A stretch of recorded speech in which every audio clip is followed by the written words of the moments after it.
Yo, what's going on, everybody? Welcome back to Monstrosities, a vlog of tokusatsu. I'm your host, Matt Burkett, and tonight is a very special live stream. Recently, an incredible book just came out, Behind the Kaiju Curtain, by one Norman England, who has appeared many times on this channel in edited videos. But tonight, for the first time ever, straight from Tokyo, we have him live. What is up, man? Hello. Oh, How this you is doing? our first live stream. I mean, we've always just done edited stuff. Yeah, you've never been on a live stream here before. I'm so nervous. Well, let's say hello to your adoring public. We got Isabella in the house. What is up? We got Ali Drakian. What is up, my friend? RJ, Kaiju Kim. How's it going? Everyone go check out Kaiju Kim's YouTube channel. I love Kim. No, who doesn't love Kim? My buddy Max. Paige says hi. Rainy all the way from Australia, and Doomzilla. So thank you guys so much for coming in tonight. So I hear you just wrote a book, I guess. Yeah, I mean, we can talk about it. I just want to say, no, it's, if I'm a little spacey, it's Monday morning in Tokyo, so not my favorite part of the week. We were trying to do this. I think we were trying to do this earlier, but like the scheduling just wasn't like working out. But I'm glad. Thank you for being here. No, it's fine. And you know, I like talking about, you know, yeah, my book just came out, and you know, I've been working on that for, you know, God knows how long. You know, I mean, off and on and stuff. But no, and yesterday I went to the Anno exhibit in Roppongi with my friend Andres Perez. We had Kaiju Noir, who is a veteran here on the After Dark streams that we do. Right. No, and that was like a lot of fun. I'm not like a big Anno expert or anything like that, but it was kind of neat to, you know, walk around. And I'm not really like an anime guy, but like I said to Andres, who is an anime guy, I don't disrespect it, because I'm into a lot of weird stuff, you know what I mean? And we got to have like a live and let live attitude. Can you just show off your shirt for the audience at home? Yes, Invaders from Mars. And no, I got this in Osaka. I mean, it's an American shirt in a store called Astro Zombies, which is like the greatest store in all of Japan. But I just saw it's like monsters are good. And I'm like, that's my philosophy of life. You know, monsters are good.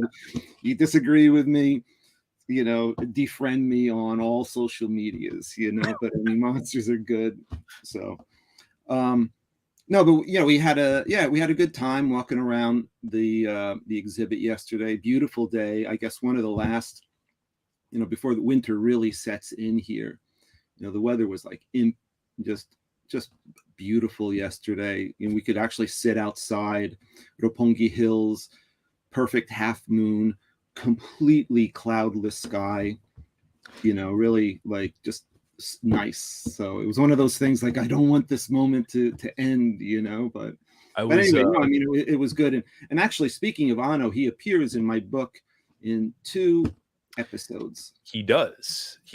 But to get more details on that, you guys are actually going to need to go and read the book. And speaking of, a couple things about tonight before we move forward. First of all, thank you everyone for coming in. If you have any questions, please field them. I'm going to be, you know, looking over on the side. We really, you know, emphasize audience participation here. And also, towards the end of the stream, we're going to probably try to shoot for an hour, but it might go over. We'll see what happens. At the end of the stream, we are going to have a bit of a trivia contest. We have one book to give away, and the rules will be set at the end of the stream, but you guys may be able to walk away with your very own copy of Behind the Kaiju Curtain. I warned you ahead of time that I was going to do this, you know, and I know you're going to look like incredibly uncomfortable. And I've already said this to several people, but I just finished this today, you know, in preparation for tonight. And I got to tell you, man, it's, in my personal opinion, being the book nerd that I am, I think it's quintessentially probably the best book written about the genre. Whereas, you know, most books, either if we're talking about, you know, Ed and Steve's book or, you know, whatever, they're good. They're very well researched and stuff, but there's nothing like this, you know? personal accounts of uh, sets that really no one else has touched, whether in Japan or in America. And I'm telling you this to your face. I've said it, all over My all the time. I'm not virtual just trying to face. kiss. What's that? My virtual face. Yes, your virtual face. You did incredible work with this.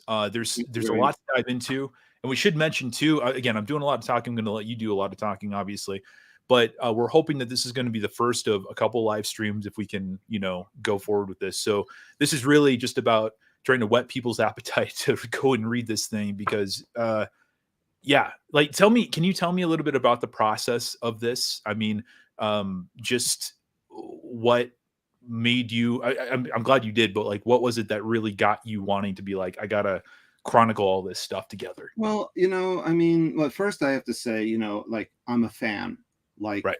everybody else, and I've been a Godzilla kaiju, mostly Godzilla and Gamera, because growing up in New York, we didn't get any Ultraman stuff, any tokusatsu. I'm talking about like the 60s and the 70s, so I mean, all I had access to was, Godzilla on TV, when Godzilla would come to the theaters. So in the theater, I can't remember exactly what I saw, but I know I saw Godzilla's Revenge at least 3 times in a double bill with War of the Gargantuas. And That's pretty awesome. those are like, I mean, I'm interested in a lot of different things, and those were, 2 films that I really like just adored because they were so different from, anything else, Right. at the time, and still are, different. So, so for me, my history with Godzilla has always been, as a fan, and I moved to Japan in 92. My first trip was in 92. And I used to time these trips to try to, and I'm working in Manhattan. I worked on Times Square. I'm trying to time them that I get to Japan and in the winter so I can see, like see a film. I got really pissed at my boss one year. I guess it was it wasn't Space Godzilla. No, you saw Space Godzilla. It was one of those, but I was like, I'm going to Japan to do a trip to Japan. He's like, I'm not letting you off. I'm not giving you the time. I was so upset. I protested by not shaving for a month at my office until sometime at the end of January. My boss is like, Norman, will you just cut that growth off? And I was like, but anyway. And then, then I moved to Japan in 92, and it was always like, a bright spot of the year is when the new, Heisei film would open up. So It was like, what did I see? Yeah, that's it. It was like I wanted to go see versus Mothra, and then he wouldn't let me go to that. And then, so the next one I saw, my first one was Space Godzilla, and then Space Godzilla, then Destroyer. Yeah, you didn't see Mechagodzilla in theaters, right? Oh no, that I saw. That's the first one I saw on a trip. So I saw that. So that, and then I got to. Then after that, we entered into the Mothra Trilogy, and that was kind of painful to get through, So I can't. Just to not trying to interrupt you, but I can't wait till we do the sit downs because that's something that we want to chronicle here. Yeah, I'd like to talk about that, and yeah, I think younger fans, and by no fault of their own, don't really know what it was like back then, and I'd like to be able to express that. I mean, so yeah, I'd like to talk about that in the future on special edited streams because I've got like a ton of paper stuff, I picked up. Like I don't know if I popped this one on before. This is just sitting. Let's do the close up. What do you got? I've got these awesome, like, oh wow, Space Godzilla cartoon. Color it in and send it in, and you can win something. I have like 5 of these. It's starting to yellow on the top, but anyway. Can you save me one next time I come? Yeah, I've got one earmarked for you.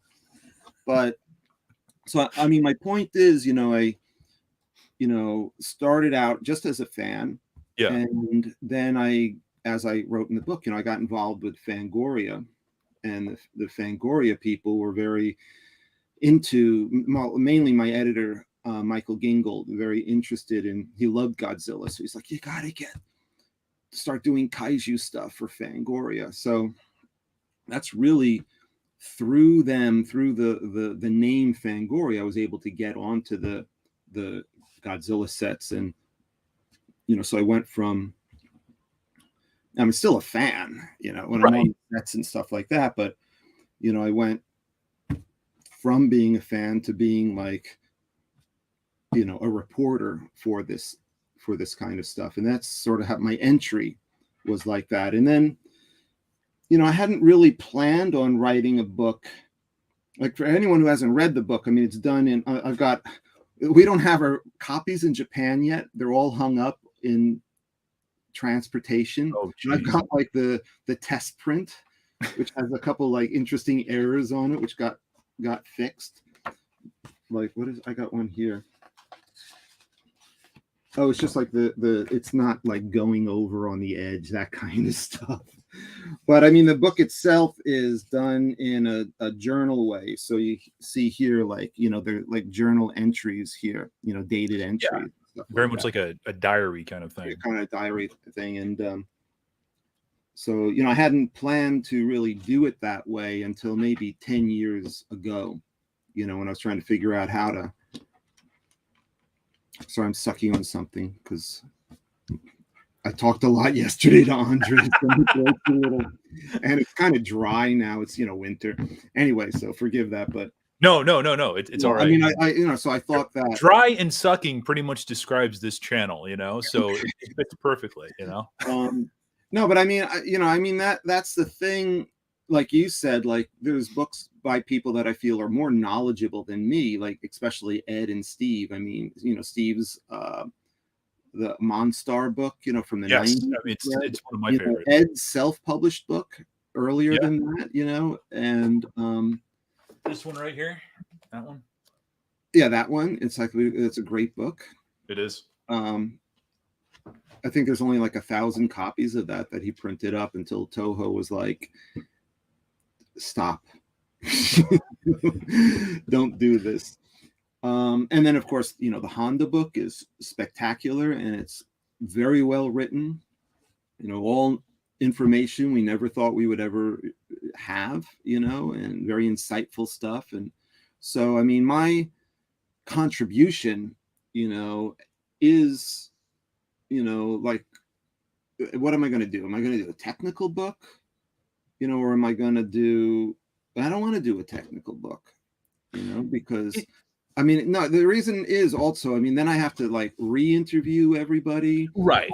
Like, I mean, I have to go and it's not like I'm going to sell 1 million copies of this thing. It's not financially viable to do it that way. Plus I'm never going to get photos permission from Toho to be able to, you can't do a making of book and talk about scenes without photos to coincide. Like if you look at making of imagine a making of Jurassic Park book without a single photo of, the animatronic, T-Rex or anything like that. So it really appealed to me to do a book like that. That's why I'm saying, I had very detailed journal, every day writing. And I'm like, I'm going to do this in a way that, I can bring people along with me.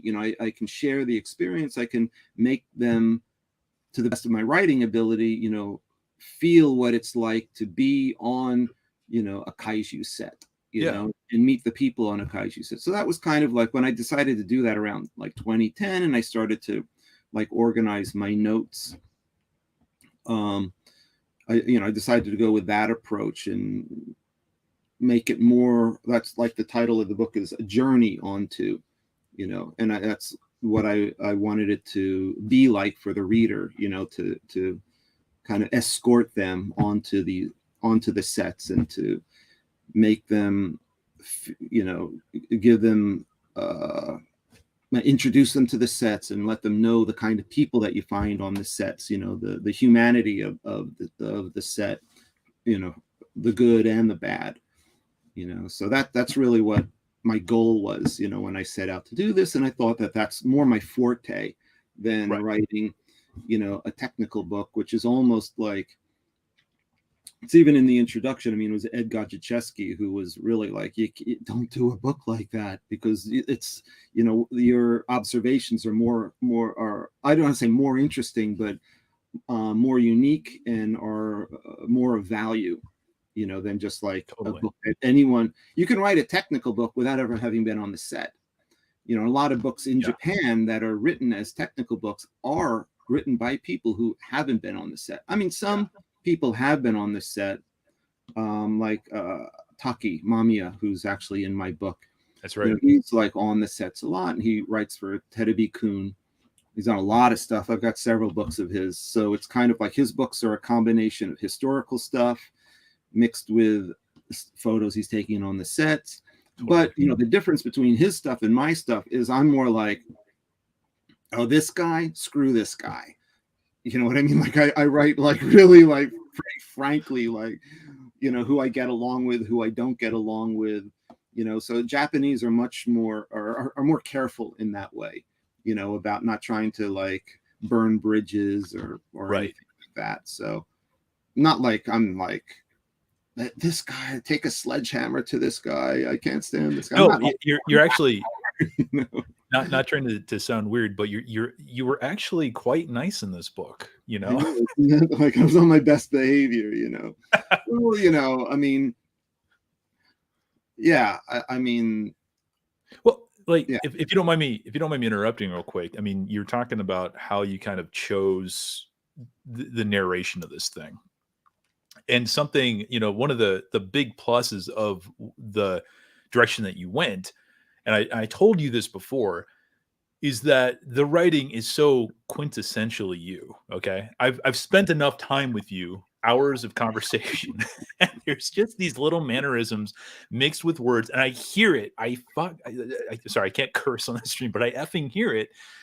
And what it really does is it just really enlivens and enriches the story.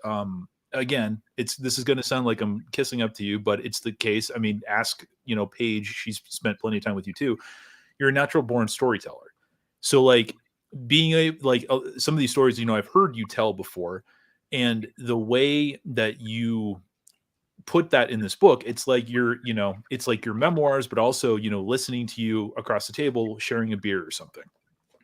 And I really enjoy that because, again, it captures your personality and it captures, you know, your point of view, which I think is unique and is much more entertaining than like a straight up technical manual or something. So I'm glad that you went that direction, because I think that people can also get a real flavor of you know, your humor that you put in there. There's just a million little things there that you can do. I don't have a segue for that, but I just wanted to at least, you know, tell you. I mean, and for the record, I pay Matt to say this. Exactly. Yeah. I expect the royalty check a little later. Yeah, One of the things that I really appreciated about the book is that, again, you get this perspective from the entire thing. You were talking about this on Kaiju Masterclass. I think you even mentioned it on Kim's stream, how you wanted to just show everyone who was involved, from, you know, the tippy top, you know, Kaneko, Tomiyama, all that, to, you know, the set photographers and stuff. And I wanted to, I know this is very broad, but I was just wondering if you could just kind of run down some of these faces, because they're these quintessential characters that never get talked about over here. But can you just, besides them being your friends and the importance they played in this, can you just kind of talk about the importance that they kind of brought to these productions and why it's important that we recognize that and all that, if that makes any sense? well, yeah, it does. How can I?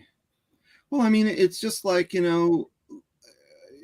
you go to work, you know, and you got your boss, but you know, your boss is really just one person in the whole group. You've got all this, you know, I mean, wherever you work, whether it's, you know, at a restaurant or, you know, in a factory or something. I mean, you got like a lot of people around, you know, that are all contributing to make something, you know. And then, you know, you work there, you forge friendships. There are people you don't get along with, you know. So like if you read, you know, like reading my book, I mean, it basically, it starts with Gamma 3. Yep. and I ended it with opening day of GMK at Yurakucho, even though I continued on with like the next 3 Godzilla films. I thought that was a good spot to kind of,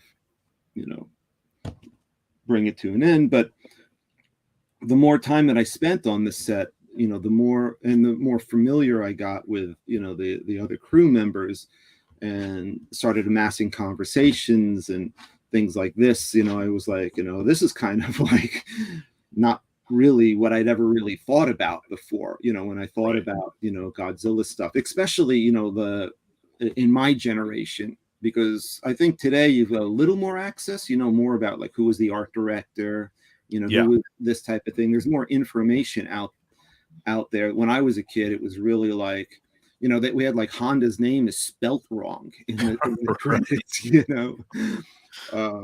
so, but anyway, I mean, even so, it was just like coming in contact with these people, and they're all creative people, they're all there trying to express themselves, with their task that they've been assigned to. And the task that they're assigned to, I mean, for better or for worse, usually just gets, credited to the director.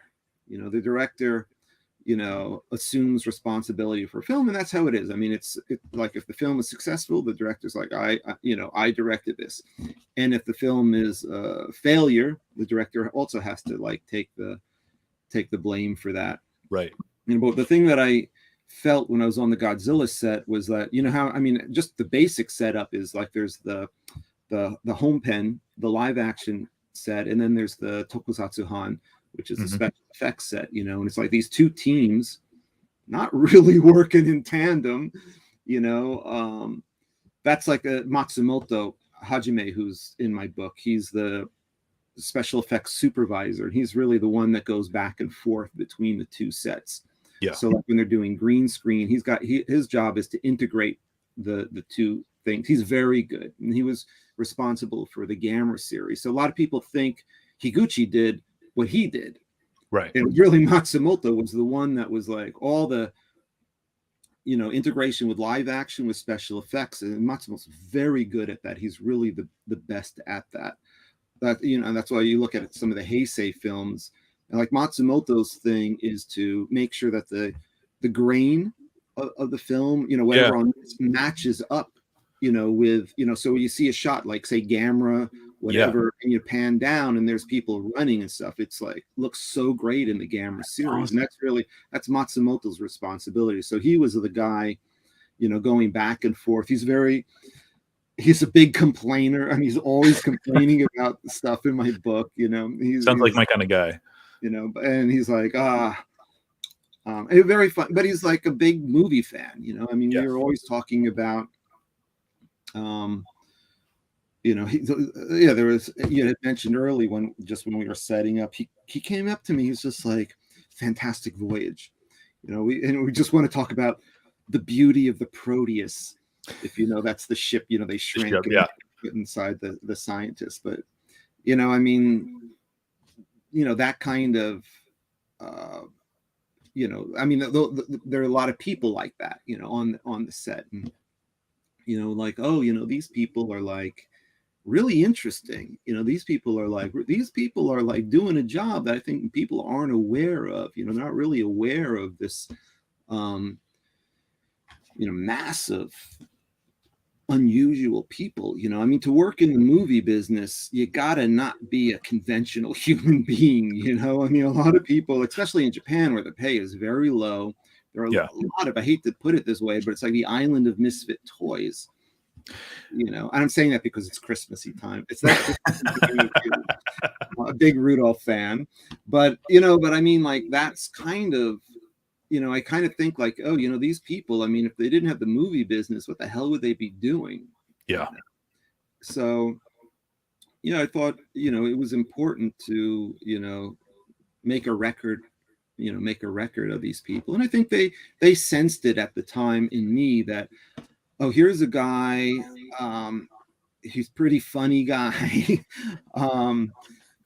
And he's very personable and outgoing and chatty, and you know, he might be a guy that could actually do this kind of a thing, you know, keep a record of this, so that we, you know, can have this kind of a book like this, you know, that will be able to like get outside of Japan, you know. So I you know, no one ever said, Norman, when are you going to do your book?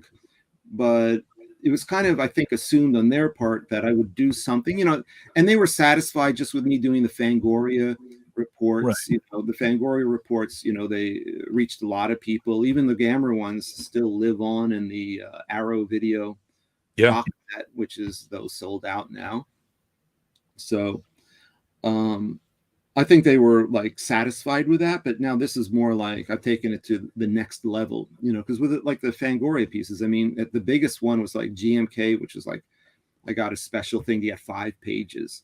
I have that issue. Even that, like, I can't start talking about the guy who sweeps the floor in Studio 9, or this intern. If you remember the episode when we were in the screening room watching rushes, and the guy, they always get like a young guy to say, count the heads, is everybody here?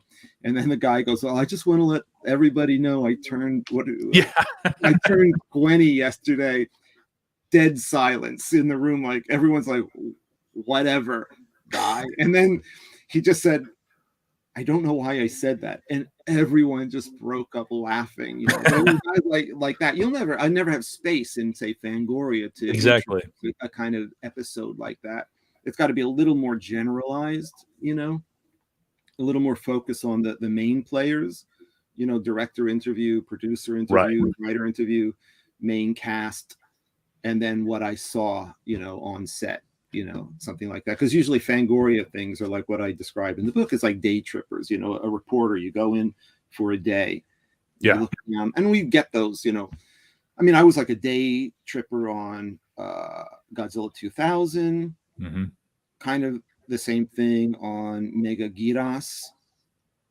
I mean, like Gamera 3, I kind of was like, I was there the whole time for Kyoto station shooting. Yeah. And that was a lot of fun. You like that story where I like smacked into Shinobi? I do. I like that, you know, Patrick Tatopoulos stopped by. I never knew that was a thing. You know, you stealing the bento box and then getting chewed out by Kobayashi. By the PR Kobayashi, who is sick of hearing me talk about that story today. He's a big producer at Kadokawa now, and from the PR to actually film producer stuff. But I've worked for him. I've been doing subtitles and stuff, but no, I guess Mega Giras, and then GMK was really like my first big set where I was there like on a daily basis, you know, and it was really, I thought it was, even though like say for Mechagodzilla, you know, the next year one, the Shakyumiko one, I was there every day, and Tokyo SOS, I was there not every day, less so. It's kind of getting burnt out, you know, by that point.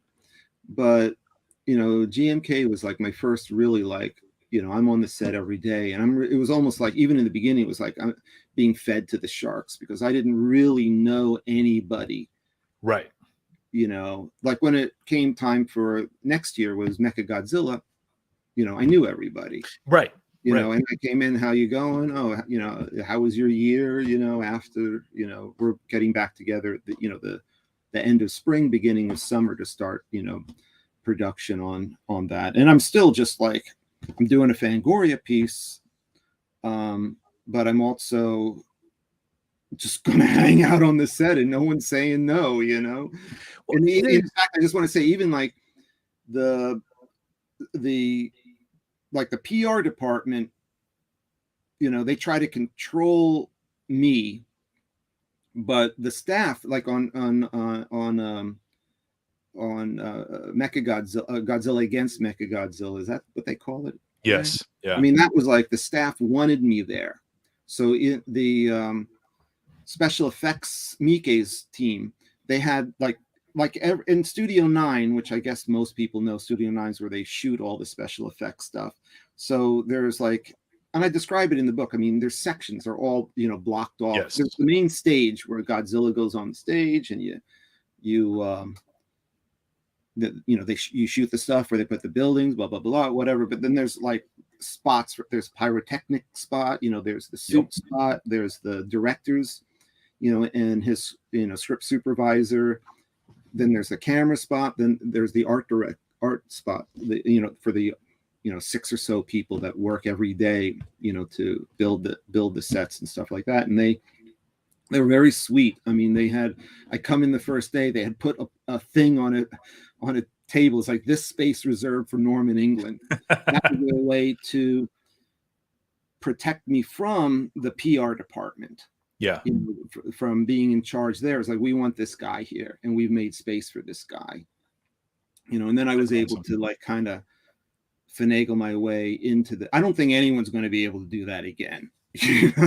I mean, Toho's become a lot more like, I mean, I think Hollywood studios seem to have been a little more open in the 70s, like reporters could go to a set, take their own photos. Then Absolutely. It became a thing where we're going to control all the media. We'll give you photos. You can't use your own photos. So at that time, they were still okay with me taking my own photos, using them in magazines. Now it's like, I don't do reporting now anymore anyway, but now it's like, we give you the photos. You don't take the photos. Yeah. We'll tell you this. So it's become so I was kind of lucky in a way at the timing, when I got in. I mean, yeah. That. I mean, you've said this multiple times. I mean, as it stands right now, you were in that last leg of Suitmation in Godzilla, that has been a thing of the past. Well, yes, we've had new Godzilla stuff, but it was the end of an era. Don't make me cry. Yeah, it was the end of an era. And, it really captures it because, like, I mean, tokusatsu is a dying art form. And especially in the production part of the book, which is a GMK specifically, it's, just daily entries of how these, effects are done and stuff. And it's compelling and I love it. I don't know where I was going with that, but I was going to, to interrupt you, I tried to do that in the book where it's like, I do get into some technical stuff. Yes. So because I felt, I was trying to do so people understood, some of the mechanics, what's going on. Yeah, right. In the BMK production, I do describe stuff. I'm a little worried, like, I don't want to lose readers by being overly technical or anything. So I kind of feel like the book starts very personal, gets into GMK, turns into a kind of a little bit of a technical type of stuff. But then when you get into the post-production, it's like flat out, like, like another back with a cast of characters. Right. And I don't really know. I don't think you're going to lose them. It's just, again, kind of jumping around here, but I just wanted to make mention of this because I really feel like what's also really cool about the GMK portion is that you really do capture the essence of being on a film set. Not every day is going to be the most exciting thing in the world. And, there's various ups and downs. I love the parts where, like, you describe the days where, like, everybody's like on a, an all-time high. Like when Kaneko was like, this was a good day and just yelled out in like joy outside of the car when you guys were going home and stuff. I mean, you guys, like, you really, I think it's a nice snapshot. It's, I mean, just for any film production. But no, I thought it was fascinating. And I think that there's enough stuff in there. Like you were talking about, I don't want to lose people. If people are looking for technical stuff, I mean, there it is. Like I love the section about the marine snow because, like, I was like, what the hell is marine snow?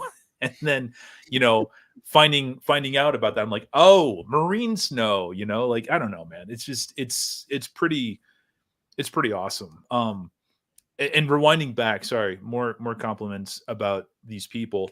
I know that these are all real people, but you write them so well that they kind of come off as characters sometimes, and you really get a sense of their personality. Whether we're talking about Kaneko or Chiharu, the actress. I was telling you this beforehand, but my favorite guy was the second art director, Isao. Is that who it was? Yeah, Isao Takahashi. It's weird. Yeah. I don't know if I mentioned that in the introduction. Not in the introduction, but I have a note section called what do I call it? Notes about style. Yes. describe like Isao is his given name, what you say is first name, because there's always Yeah. debate. First name, Americans will say, or Westerners will say first name, last name. Yes. But it's more like given name, family name. And I prefer to use those because in Japan it's last name first, first name last, and then you get Right. into the which is last and which is first. That's why I like to say family name, given name. You know what I mean? Then it's not establishing an order. And it's like weird. Like some people will be like their given name, and everyone will call them by their given name, but most people are by their family name.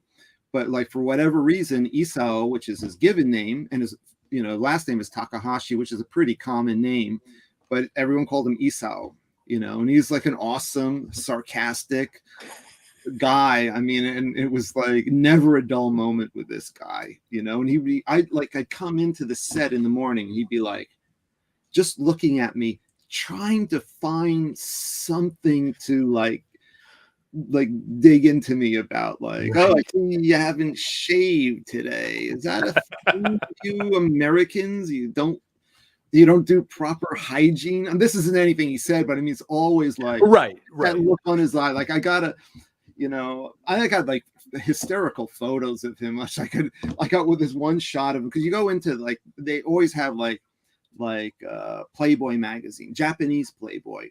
And I don't know how they get away with calling their magazine Playboy, because it's not the U.S., Hugh Hefner. Right. But there's this long-running Japanese called Playboy in katakana.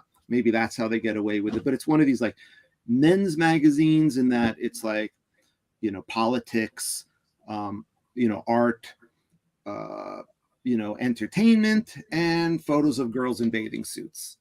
You know what I mean? So it's like, but anyway, I got this great shot of like Isao. Like, there'll always be like the new Playboy lying around. I got this shot of him with the girls in a bathing suit, and he's like trying to look up, what they're saying. I was like, but I made him pose that way, So we're always like having it, just like kidding around, right?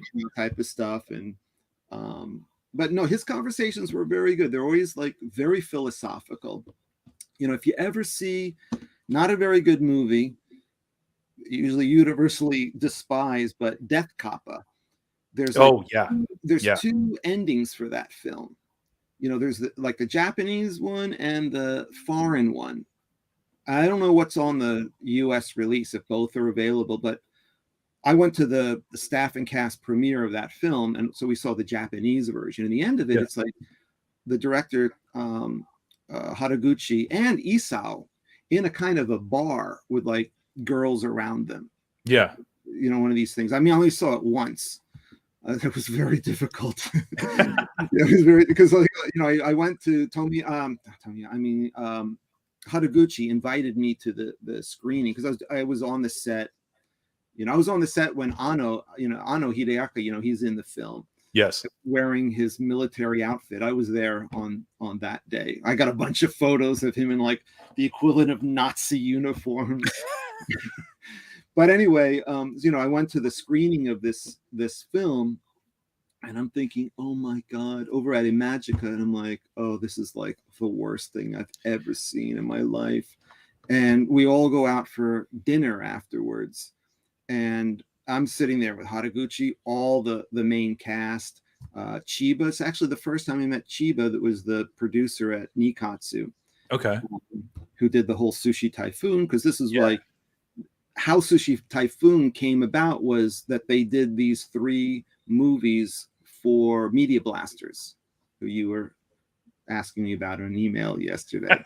They're doing these, and Media Blasters finance these things. So they're like Tokyo Gore Police and Machine Girl, Iguchi film. Mm-hmm. And then the last one was Death Kappa. And I covered all 3 for Fangoria. But it was like, so we're at this party, and I'm thinking like, my God, this movie was like the worst thing. Haraguchi, the director, stands up. He goes, so Norman, what did you think of the film? I mean, that's like, let the sweat. And I didn't know what to say. I just said, I don't know. I thought it was going to be kind of different.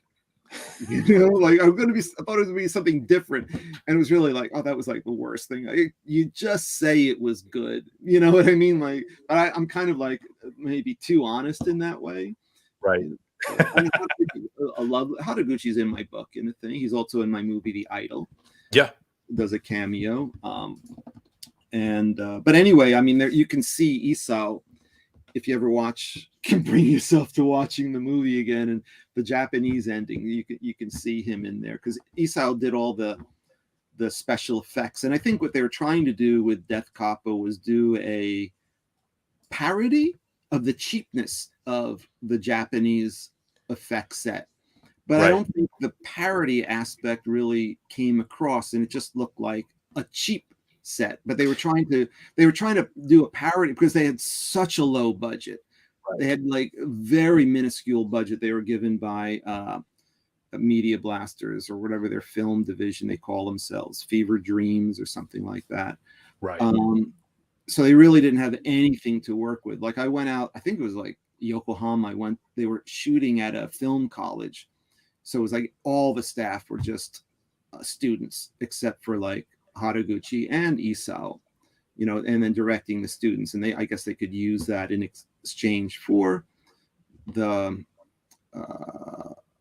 you know, giving the students experience and stuff like that. I mean, it was a lot of fun. I mean, I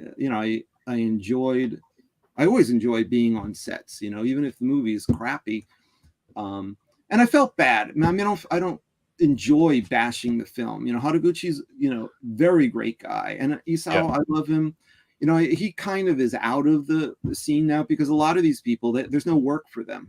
Yeah. You know, and what I heard was that he's working like car assembly line stuff. And I'm like, what a crime against humanity. He's a guy who's, you know, worked on Godzilla for like 25 years. Yeah. You know, I mean, he's been there since like 85, Godzilla 84. Yeah. When he'd say to me, Norman, you know, even though like the big pool is in my story, the big pool had been downsized, you know, went through, I think, 3 downsizings. Yeah, I remember that's what you were saying. You know, so I was there at the smallest version, you know, and then it was taken out, I don't know when, like 12 years ago. It's just gone now. Man. You know, but Isao would say, I wish you were here when, you know, Nakano was the director on 85 and the pool went all the way over there, you know, and he goes, this is nothing. But anyway, I mean, you know, so he is another guy with a lot of experience, you know, on these things. But I think he might be a little difficult to get along with just because of his very sarcastic. I get along in New York. We're all sarcastic, super sarcastic. Right. You know, right.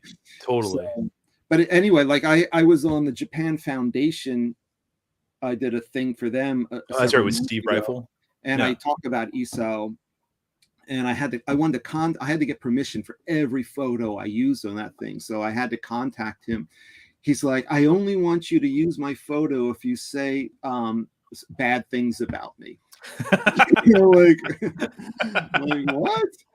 You know, I love this guy. I mean, he's a very difficult guy, but he's still like, I mean, he's a guy who just wants to do the best job he can, you know? And right. I mean, he was even one time, like he was passing out on the set one day. This is not on GMK. This is one of the later films. And I'm like, I'm taking photos of this guy. Like, what are you, just friggin' sleeping? He was actually like sick, you know, but I don't know what he had. He had to miss like the next like 2 days, you know, couldn't come in for the next 2 days. But I mean, these people will like, you know, there is no sick days because every day is like imperative. I mean, unless you're really dying. And I felt really bad. As I got these photos, I thought they're going to be funny photos I could print out because we do that. Like everyone winds up sleeping. Well, I was going to say, he did the same thing to you. There's an entry in the book. On the last day, he went around and took photos of everyone sleeping on the last day. When we were like, we were up for like 30 hours trying to get in on the thing. So we always take like, you know, funny photos of everybody, you know, and I was subjected to that as well. You know, me passed out or me just sort of spacing out somewhere, you know. But anyway, no, I thought that's what that was. And I felt really bad. Like, oh my God, the guy was actually really sick, you know, like don't come into work. You know, I mean, not like today. I mean, you get sick. It's like because of COVID, like it's literally like Yeah, it's excuse me, I cursed. that But anyway, that mindset is definitely, I think, back then we were still a been little eradicated. more like, yeah, you know.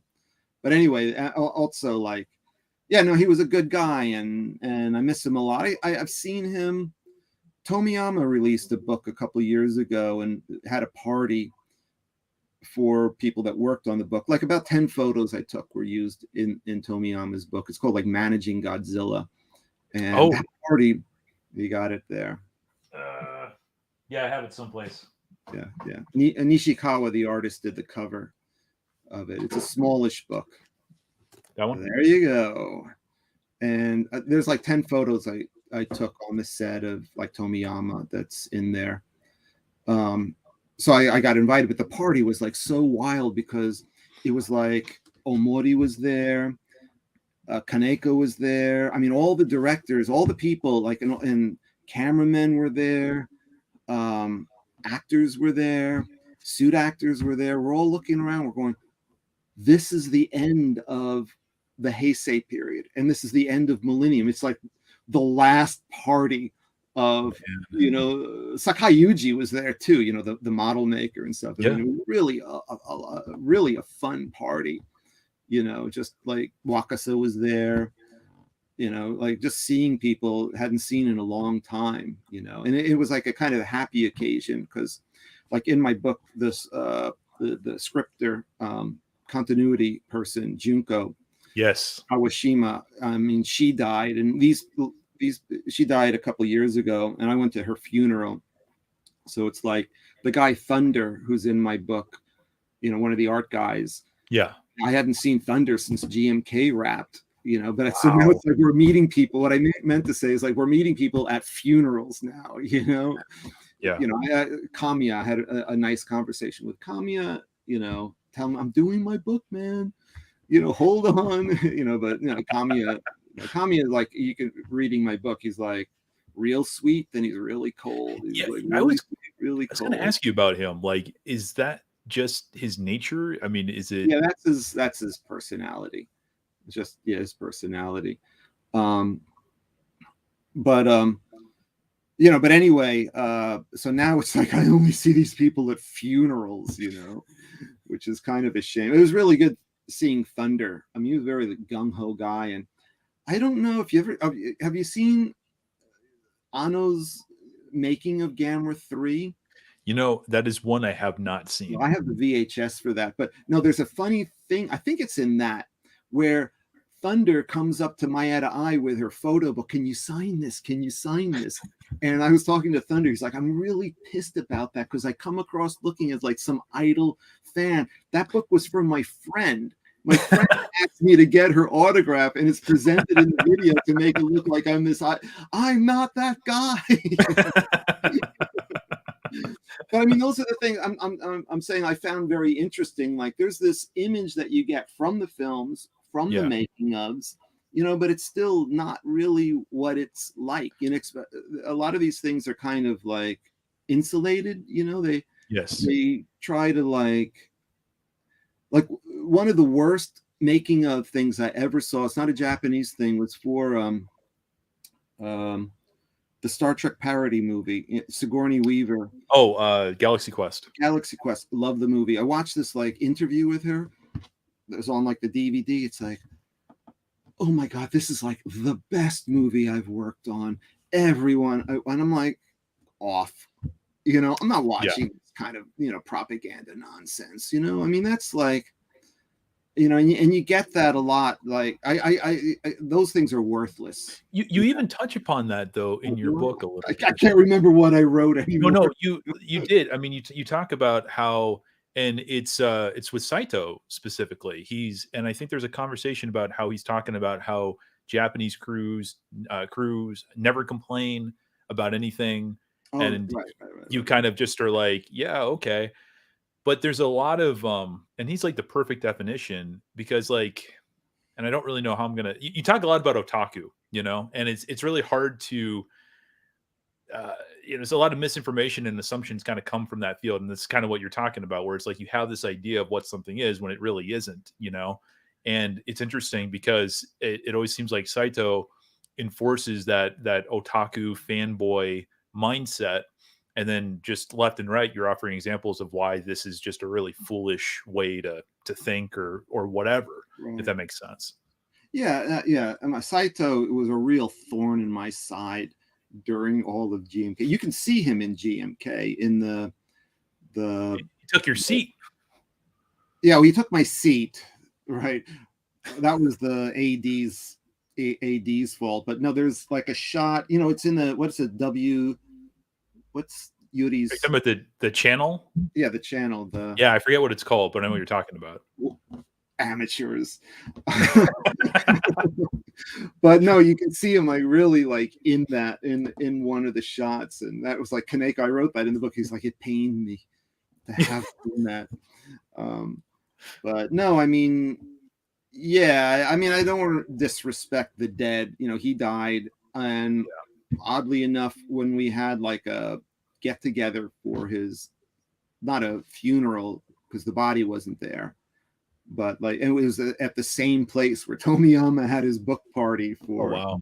That was the last. They use that a lot. It's like this space is right across from Shochiku, the offices for Shochiku. So I don't know. I've been to a lot of like director parties there, and I don't know why this space is so popular, but it's a nice little space, not too terribly big. You can fit like 40 people comfortably in the space, but that's where Saito's thing was. Hold on a second. It's like, hold on one second.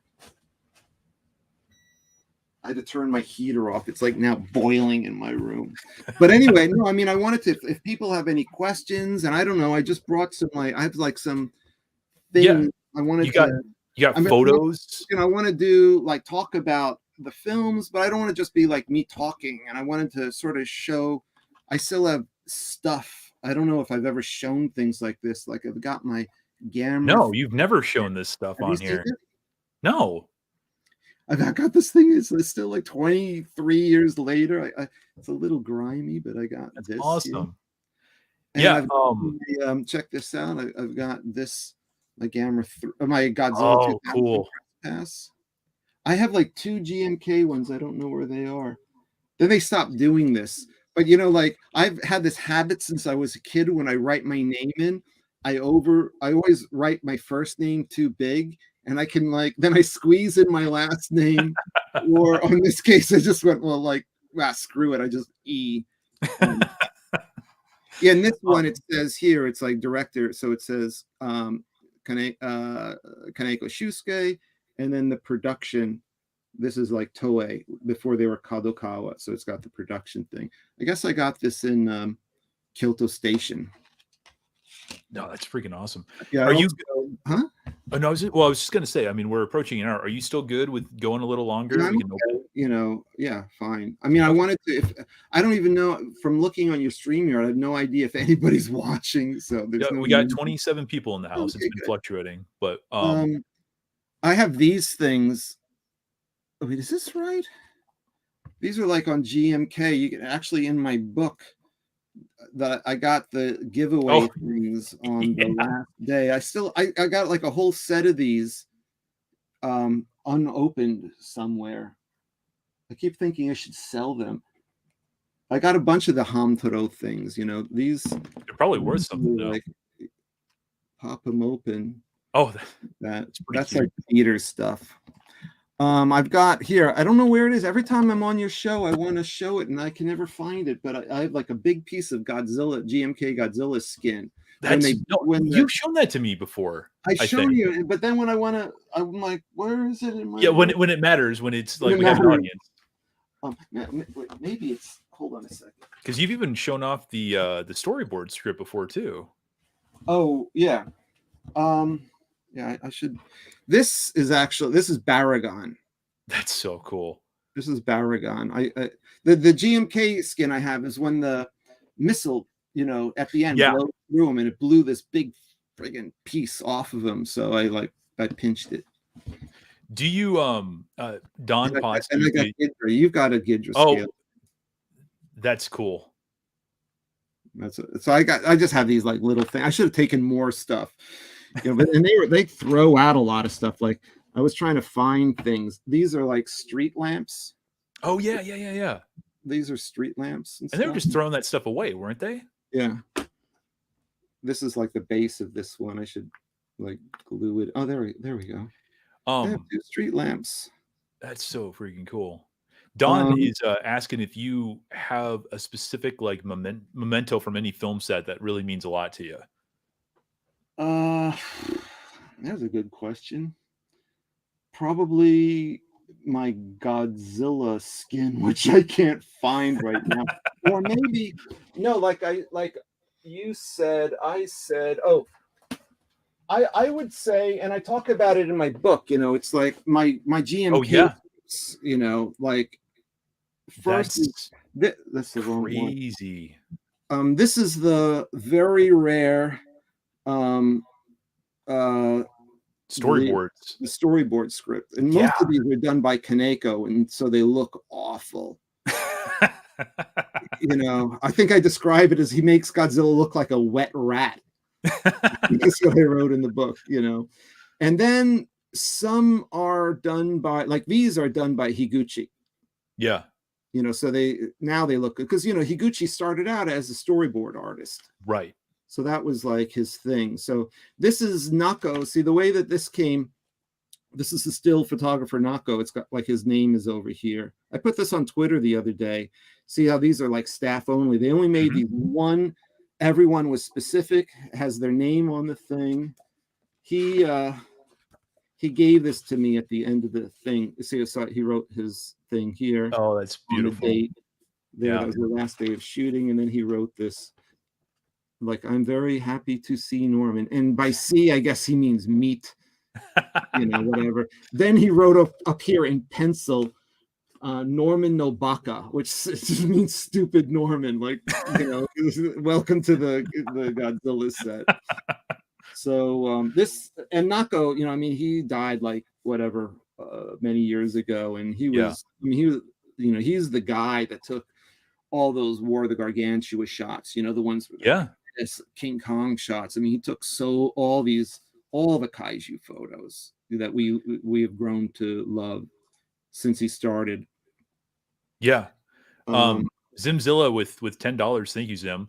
At my Barnes and Noble, I can order the book, but it's paid on delivery, so it's on my rep. It doesn't sell, but I feel it's worth it to have it be common to the Avery man. So he works at a bookstore, so he's trying to get that done for you. Right. Zim, thank you for the $10, man.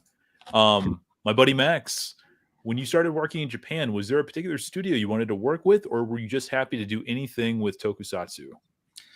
I was happy to do anything with film, period. I don't, like I said, I'm really a reporter, so I'm not like the staff. I became staff later, as a still photographer, on movie sets, and then, directing my own low budget things. But of course, Godzilla is, the thing. So, it wasn't about like, I didn't really work on these movies. I was there, right? I was there as a reporter. I was there to record, things for the West. That's why, the book is like kind of isn't, my final word on this kind of stuff like that. But of course, for me, it was like, I even write that in the book. I think, the Gamera set was great. Being there was great, but it's really like, but Godzilla is, this is the cream of all of this, and I learned later on, like my first Ultraman set was Ultraman Max, which is a couple years later. And I went on to that set, and I guess, the staff must have seen the emotions in my face, because I'm looking at the miniatures and I'm like, oh my God, this is like awful. It was like they had like this backdrop with Christmas lights just sort of draped over them.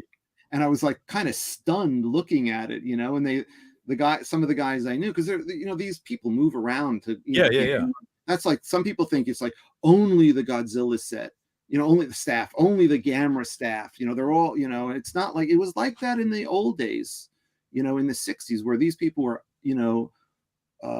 they were full-time employees of Toho, of Toei, of these things. So then Shin Toho, they were all very separate, very competitive. And then when everything went freelance, people are moving all the way around wherever the jobs were, So it always cracked me up back at the time when they're, the fans are still thinking it's like the Gamera staff versus the Godzilla staff. I'm like, they're like half the staffs are all working on these movies, So, when I went, so then the on the Ultraman thing, some of the guys that knew me, they just come up to me and they go, Norman, this isn't Godzilla. And I was really like, oh, yeah. And I realized at that moment, even though the Millennium series was over, how actually incredible it was, So, but anyway, no, I mean, yeah, Godzilla was always the main goal, I think, for all of these. And then I don't really work on tokusatsu stuff after that. I just went to Ultraman a couple times because one of the producers, directors, Yagi, is a friend, so he didn't invite me to set. And then Kaneko was kind of in charge of, I guess, kind of a way you could say, showrunner for Ultraman Max. So and I like those things. I'm just not that knowledgeable, right, in the tokusatsu stuff. So I'm more of like a kaiju guy. Yeah, absolutely. I had a question lined up for you. Oh, actually, that's something I wanted to compliment about the book before I get to Executor Dragon's question. What I really enjoy is there is a bit of a storyline there because it builds, you know what I mean? You get on your first set of like Godzilla 2000 or on Gamera, you're like, this is great. And then you get Godzilla and you're like, this is even more great. And then you get to be on the set for the entire length of production, pre-production, production, post. And it's another just reason why people should buy this book. It's just it's a great story, Well, I tried to do it so that they could experience it how I was experiencing. I think you captured that. Yeah, I think you captured that incredibly well. I really don't, like, I'm being honest with you, I don't think there's any better way that you could have chosen to present this, because you go on that journey. I mean, from the moment you make friends with Kaneko and just like, how it just expands upon that. It's just a great thing. It really is a journey onto the biggest film sets. It's just a really great read.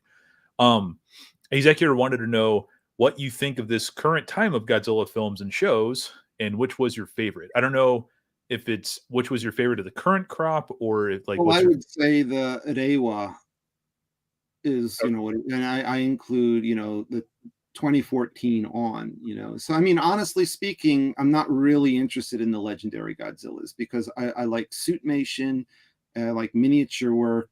Those films don't give that to me. So I'm not like bashing them. I've seen them all multiple times. I'm just not into CGI, which is almost funny because when like Tron came out, I loved that. I was there on opening night. Last Starfighter was like awesome, I told you that we played that young Sherlock Holmes when the stained glass, the guy comes, the stained glass knight comes out and that pull around. I mean, I just went to the theater to see that shot again. Terminator 2, I was really down for it, but it still had for me, those things still had a kind of miniature philosophy to them, and so I just haven't been really into this like trying to imitate reality when it doesn't really look like reality. Right. So when it comes down to a choice, is like I really like the miniatures. I miss the miniatures. That's what I'm really into.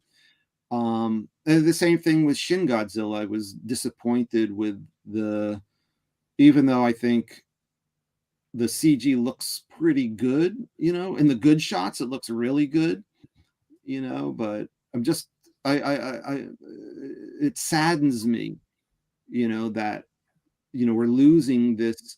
I was just talking to Ishii, the guy who directed that giant teacher thing, and he's got this new film coming out. And he's like, there's nobody really left. I'm making these like independent things just to try to keep the technique going, There's no one, we're losing this ability to make these films because of CG. So that's the thing for me. I mean, I don't want to say like I'm against these things, like bring back the old ways, speak up, this old timer here, not like that. I mean, but I really like the miniature stuff, and I've always liked it from a kid, even if it doesn't look real. I like the way it looks.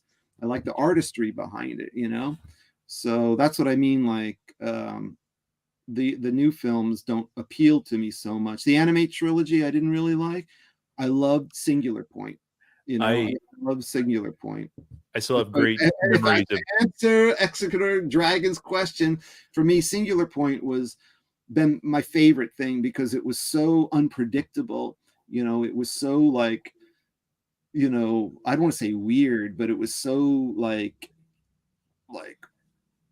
you know what I mean? Like, very complicated and very different, and I'm not a big anime guy, but I actually enjoyed the animation on it where it wasn't like annoying animation, if that makes any sense. Some of it can be a little like too much or whatever, like, and I'm friends with the director Takahashi. I've known him for a while now, and even when he was making the thing and complaining about Toho to me, and we go out boating together and stuff, and but he really worked hard on that thing, and I have to hand it to Toho. I mean, they let him do his thing, in a way that a Hollywood studio wouldn't allow. They don't allow directors to do their own thing, So I mean, I that's, I really enjoyed that.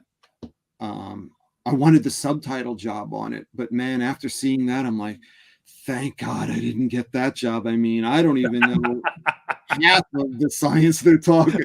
Even a tenth of that, it would have been like. I didn't know you were actually offered that job. No, I wasn't. I said, thank God I wasn't. Oh, sorry. I misunderstood. Sorry. Man, I did some work on the Anime Trilogy, translating the Bible before anything. And I was very like, this is going to be the greatest thing ever.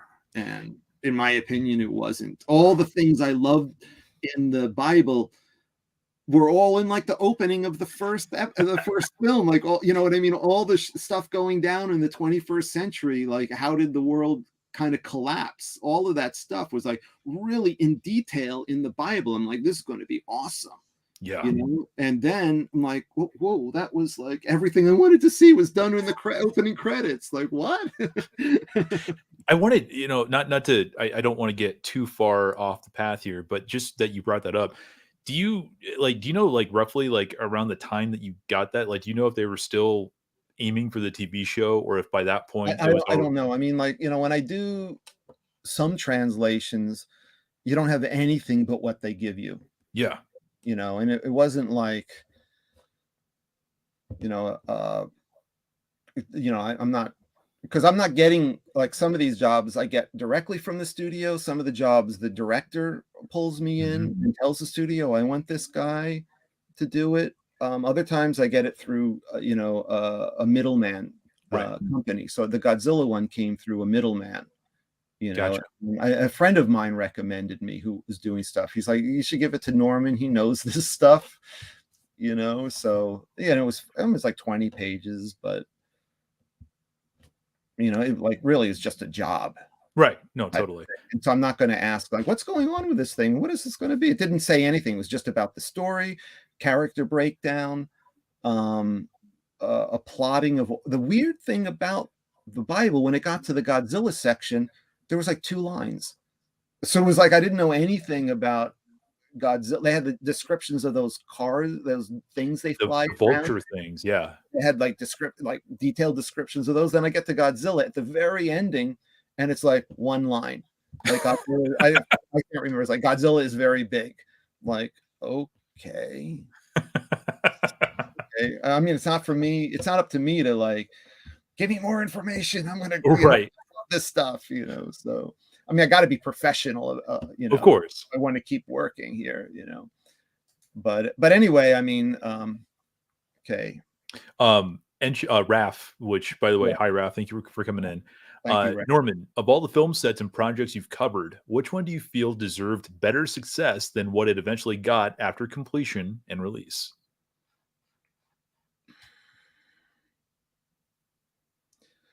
Oh, that's a good question.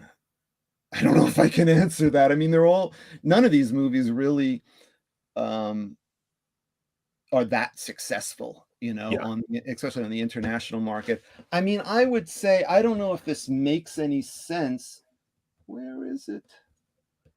I mean, I think GMK should have done better than it did, but it did okay. Um, I'm like, my room is such a disorganized mess, but I was going to say, oh, here. Even though this did get a release, I mean, my favorite set of all time was Kaneko's Danger Dolls. And That's I awesome. wish that this film was a little more visible.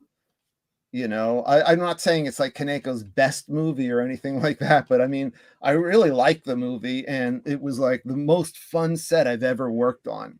These are all my photos. I took all these photos. So I was Oh, this hold on. Let me zoom photographer. in.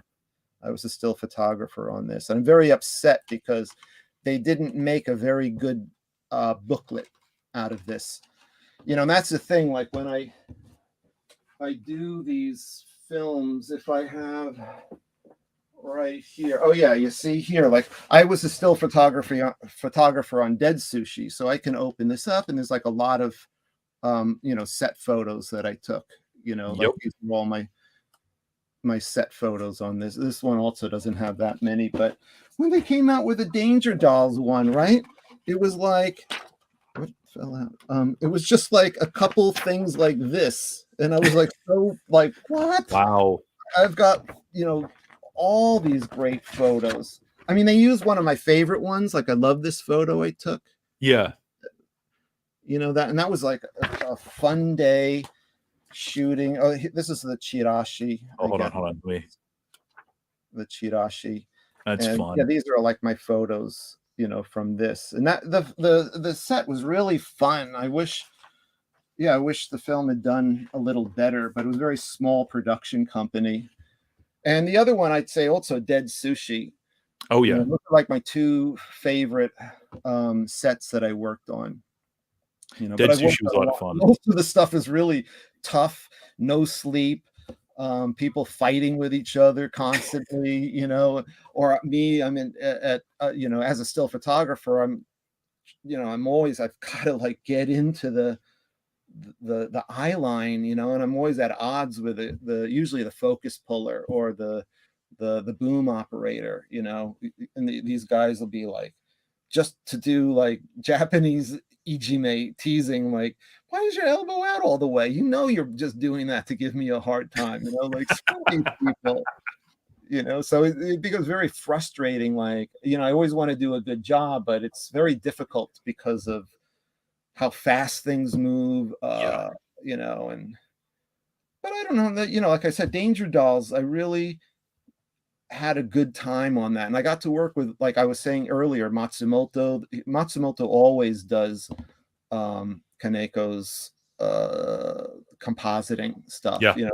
a special effects supervisor. And I remember the first day, like we go in on the set on this, and I think it was the first time I worked with him, not just being a reporter on the set, where I was just in it. I'm there with my camera and everything. He goes, "Norman, you actually look like a still cameraman." I'm like, screw you, man.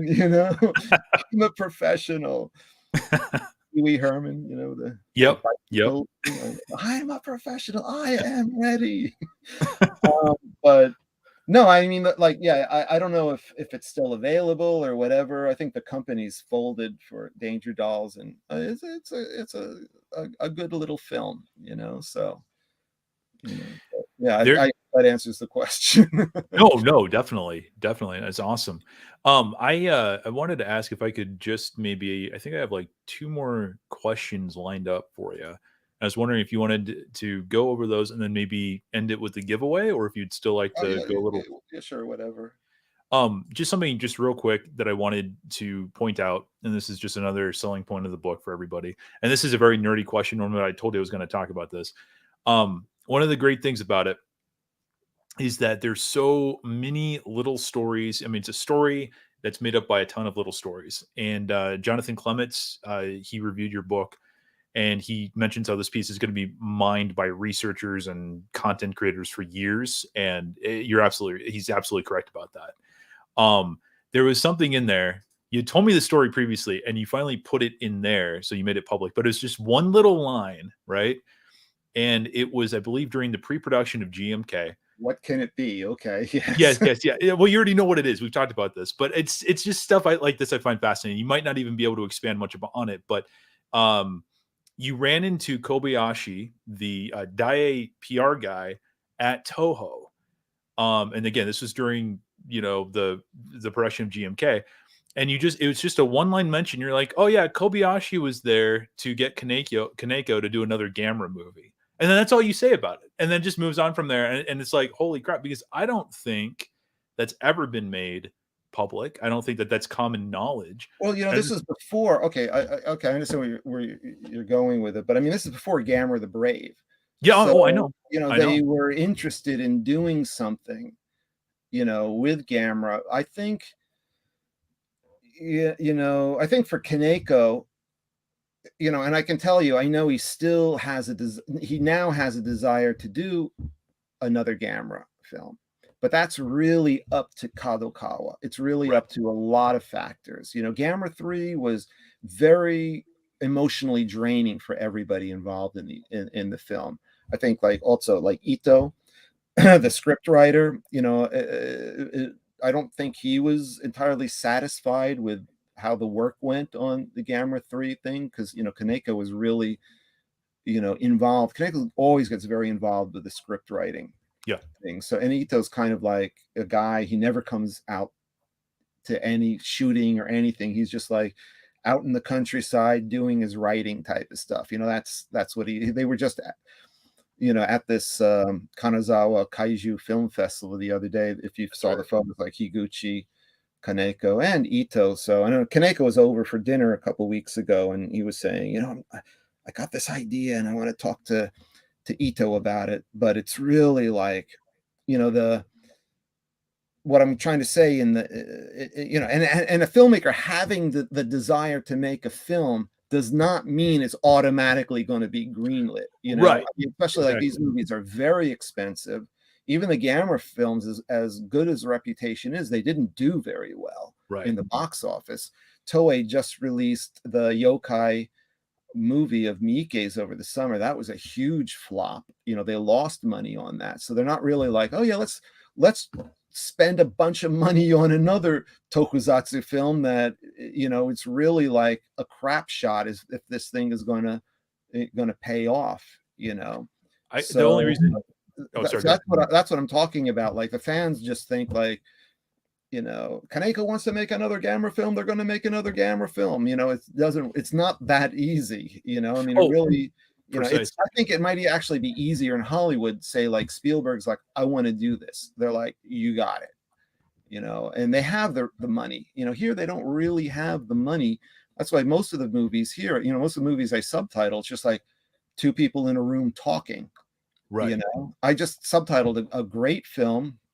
It's not been announced yet. I loved it up until the ending. It ended with two people in a room talking.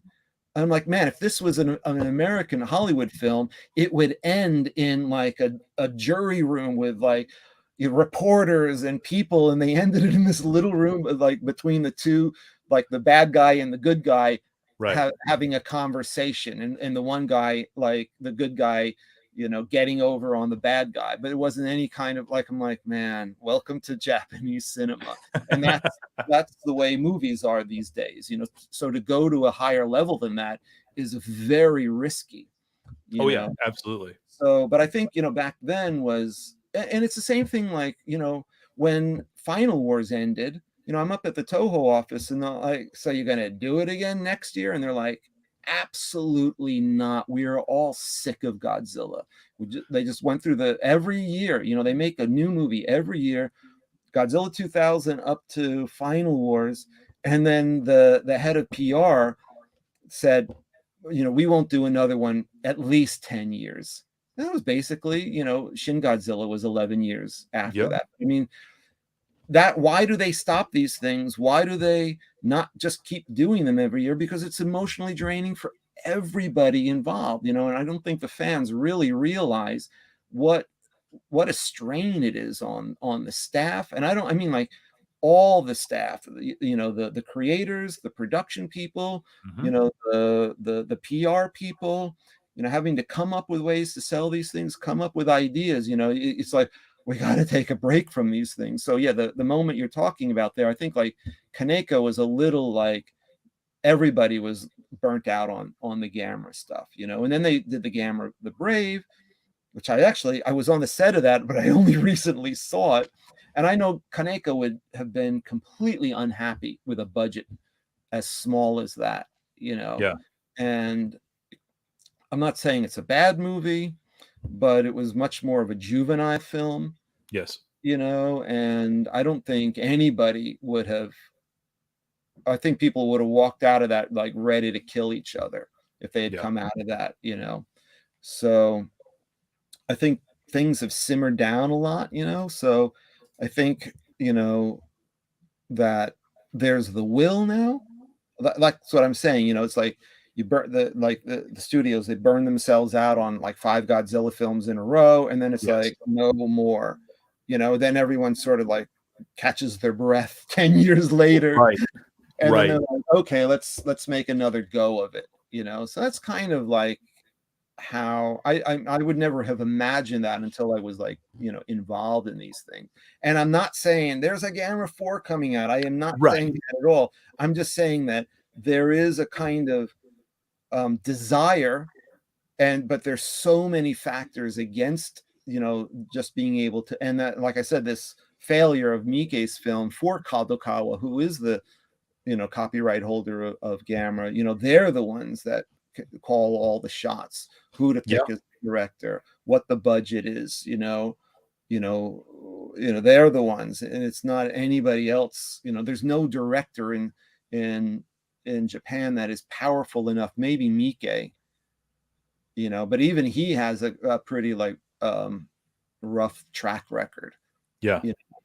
So there isn't really any director that could just come out and say, I want to make this film, and studios are falling over themselves. You know, it's not like say, you know, Nolan, you know, anyone will bankroll anything that guy wants to do. Right. You know what I mean? We don't have directors like that in Japan.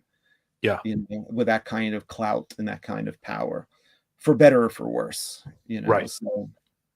So anyway, I mean, yeah, so I mean that's kind of, but that was there. I mean, Kaneko, I mean, I don't know. And Kobayashi's a good guy, and even though we had like our headbutting scene at Kyoto Station, you know, and it was just kind of, and that they were talking about daimajin. I don't know if I put that in the book. I was like, are you guys going to do daimajin? Patrick recounted that on one of our Singular Point things, but you can tell the story again. No, I'm just saying, it's like I asked him then, so are you guys ever going to do another daimajin? He's like, do you know how expensive it is if we have to do a period piece? Yeah. If we were going to do daimajin, it would have to be set in the modern thing, because we could not afford to be able to do a period piece. Yeah. You know, they had the money back in the 50s and the 60s to do stuff like that because they had the audience, you know, and the audience really dwindled. So they have to make these things to match what they expect the returns to be, you know. And that was always my thing. My criticism of Toho back then is they knew that they had fans that would see whatever they put out with Godzilla's name on it.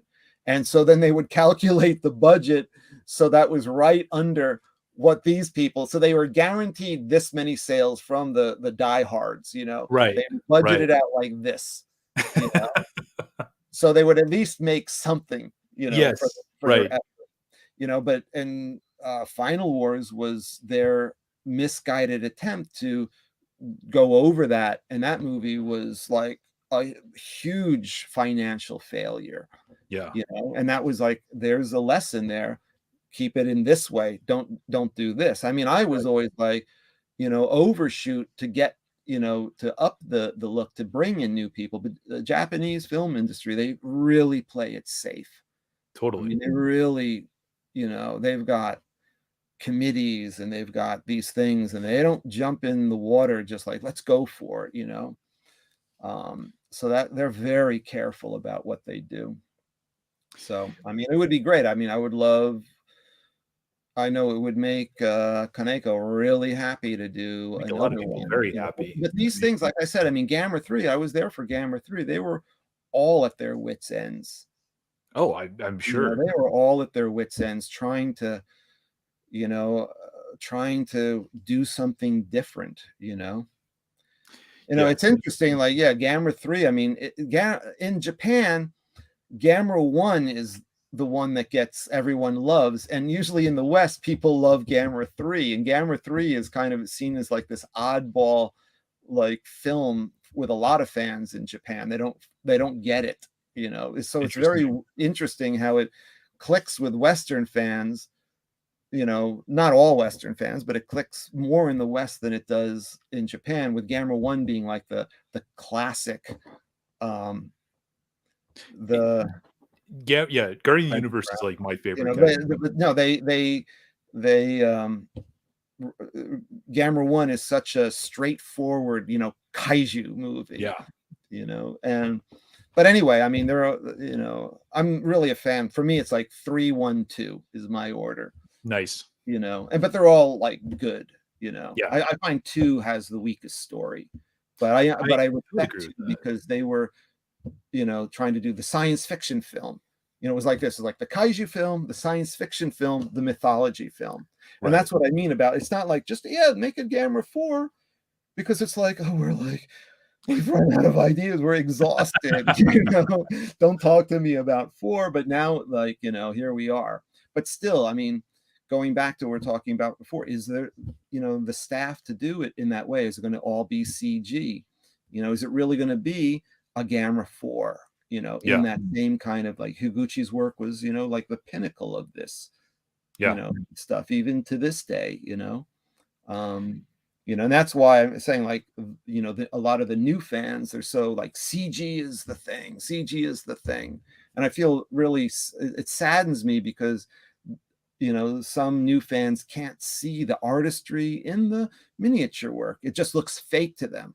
yeah. But same accord, I'm like, I look at these Marvel movies, they look fake to me. I watched the Shang-Chi or whatever it is, and I was Yeah. like, this is ridiculous. I'd rather see guys on wires, you know, running over treetops. At least that's like in the real world. I mean, these are like full body CG figures. They're not even the actors anymore. You know what I mean? It's all animation. It's just computer animation. Live It's, action to me, cartoon. it's like, you know, great if you like it, you know, fine. I'm just saying my point of view on the thing is I'm not seeing reality here, you Yeah. know, in the reality that people are swearing CG looks like real life, because I always know when it's full CG. Oh yeah. I'm never like, oh my God, this is like photogenic. You know, as good as like Godzilla versus Kong looked, I mean, none of that looked real to me. Yeah. You know, I mean, it's like, yeah, some awesome shots and stuff, you know, but it, to me, it's just as fake looking as the, you know, the miniature stuff. So that's the only thing that kind of cracks me up about, you know, calling miniature fake and CG real. It's like, that doesn't, I don't Yeah. know. I don't It's know what doesn't really. reality you're living in, because it's different from mine, you know. Yeah. No, it doesn't. It doesn't really hold up anymore. You know. You know, Um.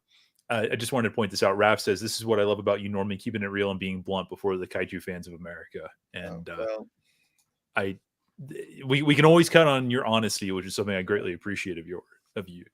You know, and it again appears very much in this book. The last question I wanted to ask before we had the giveaway.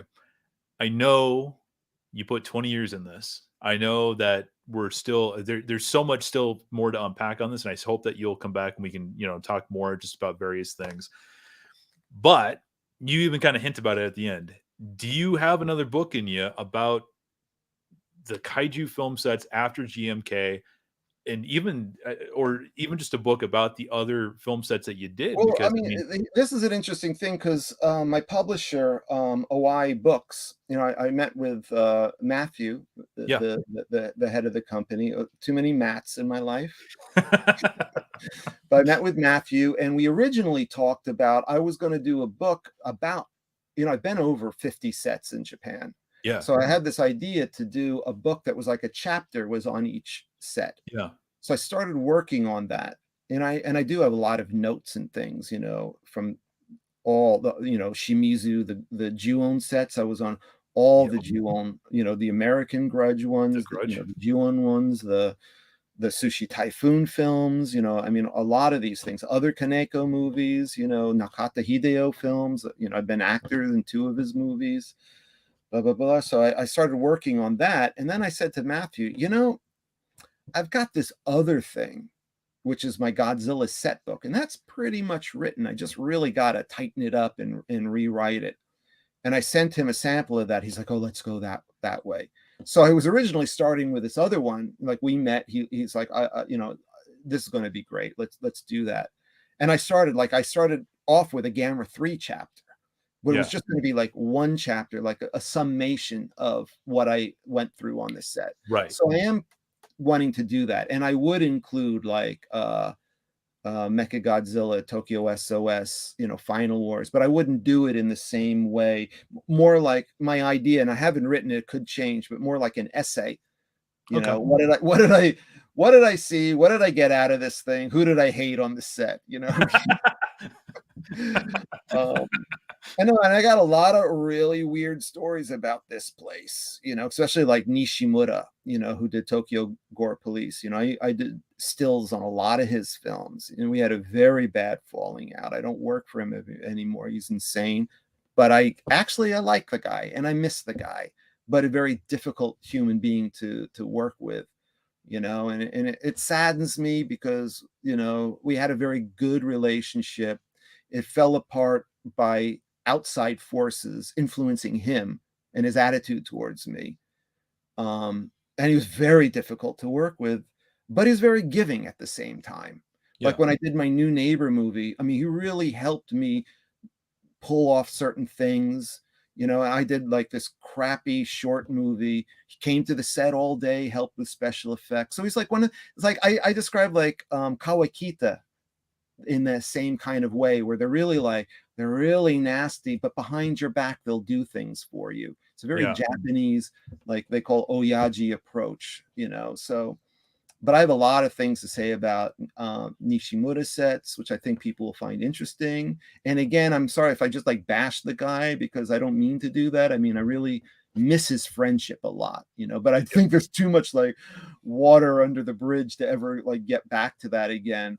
But Iguchi, you know, Machine Girl was my first Iguchi set and things. So I've got a lot of stories of other things too. And of course, I'll pull in my Ultraman Max experience. So, I mean, I'm looking at it like something like maybe like, you know, 50 film sets by Norman England, you know. So I wouldn't do it in the same journal way. And that's why I didn't go to the end. Originally, I was going to go to the end of the Millennium series, but I felt that it would just become repetitious. Yeah. You know what I mean? Like I really broke through to the bottom with GMK. Yeah. The only difference would be like, we want you to direct the next one. You know, then it would be like, okay, I say that ain't never going to happen. You know, the Toho would never. I mean, there's a lot of very difficult for foreign people to work in the film industry in Japan. You know, and that was one of the things I think in my book, that I mean, there are other foreigners who are involved in the industry, and now they're more so. I look at set photos, you know, groups, you know, the staff photos. Oh, there's a couple like foreign faces in these things. You never see that 20 years ago.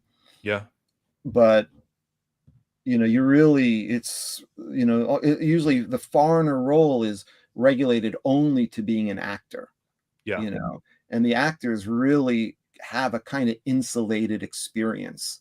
You know, they're kind of like, you know, brought to the set by, you know, by the tanto, the casting director or whatever, you know, and they do their scenes. Their agents are there making sure everything's good. They're really made comfortable and stuff, you know, and then but with the staff experience, it's like, hey, you MFer, get that fucking crap over there. You know what I mean? They're kicked and hit and stuff like that. You know what I mean? So the actor experience is a lot different from the staff experience, you know? Yeah. So that's what I mean. My book is really the staff experience, you know, even though, especially like when you read it, like GMK, I mean, I got along great with Chiharu.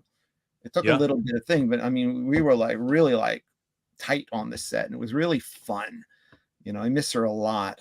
You know, I bet that's kind of like you forge these, like, I call them, they're like set friendships. You know, Yes. they're not really realistic or anything like that. You know, I mean, it's not like we're done shooting.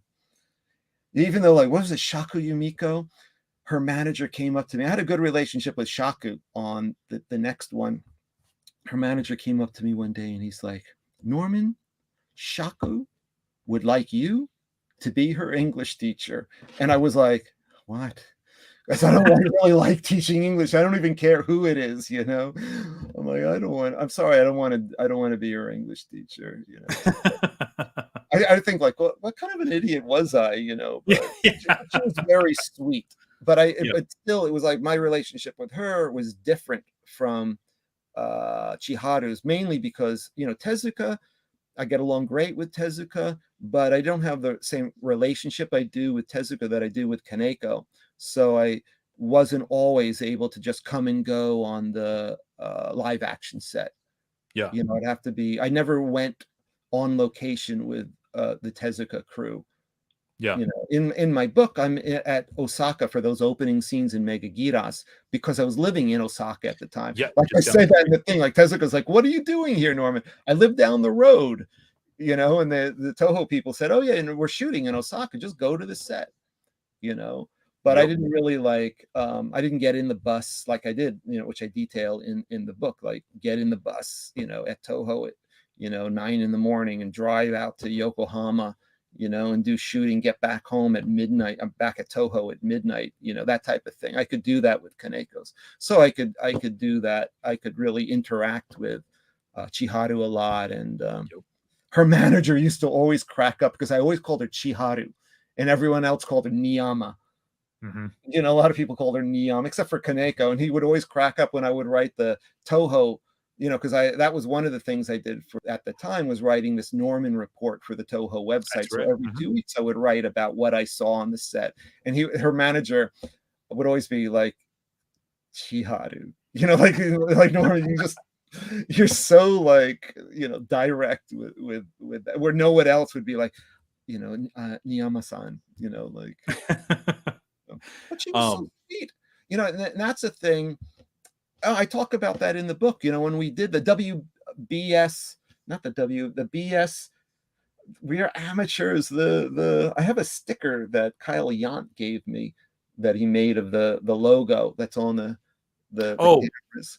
Yeah. But when we did those scenes on that Sunday at that office, and I write about that, me and Chiharu went out and did a little photo shoot. That's right. Uh-huh. I think I have photos which no one has ever seen. I just want to throw them because we've been online for so long. We've had this resource that we haven't used this whole time. By the way, just I had these photos prepared, and now my little my thing is stuck. Oh, am I going to run out of battery on this? Plug it. It's stuck on this photo of Baragon's suit I took. Wait, Baragon. Oh wait, and actually, you want to see into Baragon's suit? You can see my camera up there, but sort of, I don't know if does that look interesting? Wait, come on, damn it. Why is it stuck on this day? Real quick, I just wanted to address this real quick. Court the Short wanted to ask what is what they call a grip on movie sets. A grip is somebody who handles all the equipment. So, you know, they'll set up Apple boxes to help set up C-stands, all that jazz. And Zim with another $10. Thank you, Zim. He had a quick question for you, Norman. How many years have you been in Japan? Well, hold on. How many years have you been in Japan wanting to write up a promotional piece to send to a manager to get it greenlit? Want to make sure I get the facts right. I don't know. I don't think I.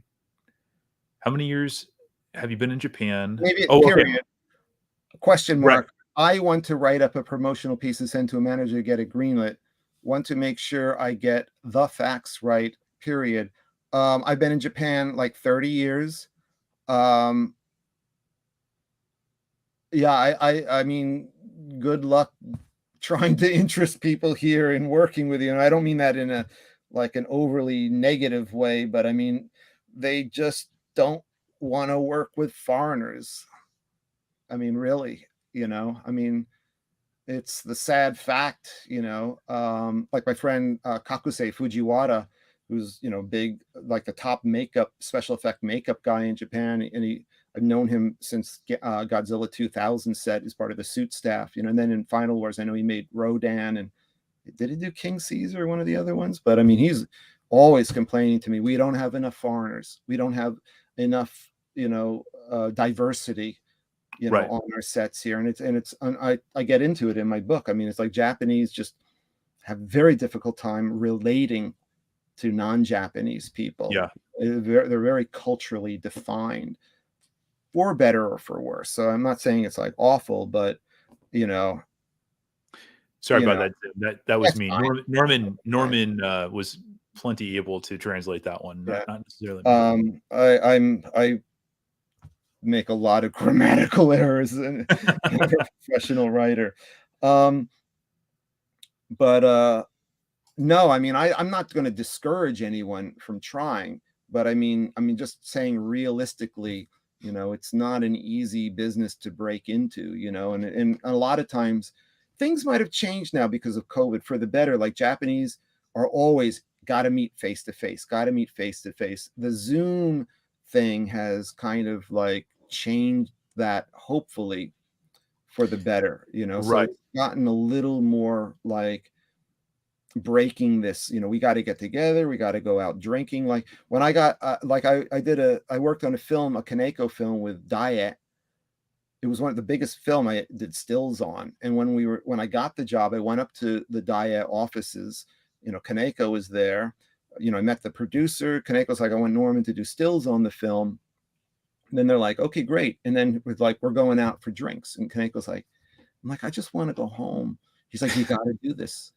It's like very important that the producer, you guys go out, with me. The three of us go, we just chat, and that's like Japanese put a lot of emphasis on the kind of meaningless conversation, but it builds a real bond with people. Yeah. Part of the culture thing. So that's what makes very difficult for them working with people abroad. Totally. So I think the Zoom thing has helped, because we're still fully masked, even though we've only got like 110 cases in the whole country a day. And like, yesterday I was at Ano's thing, and it's still very social distancing, letting people in numbered groups and stuff like that. And everyone's masked. You can't even get in without a mask. And no one's screaming about freedoms, because I could stand in the middle of the thing and say, Ano is an idiot, and no one's going to haul me off to jail. So we have just as much freedom, and I feel I have just as much freedom in Japan as I did when I lived in the US, so I don't buy that kind of stuff. But and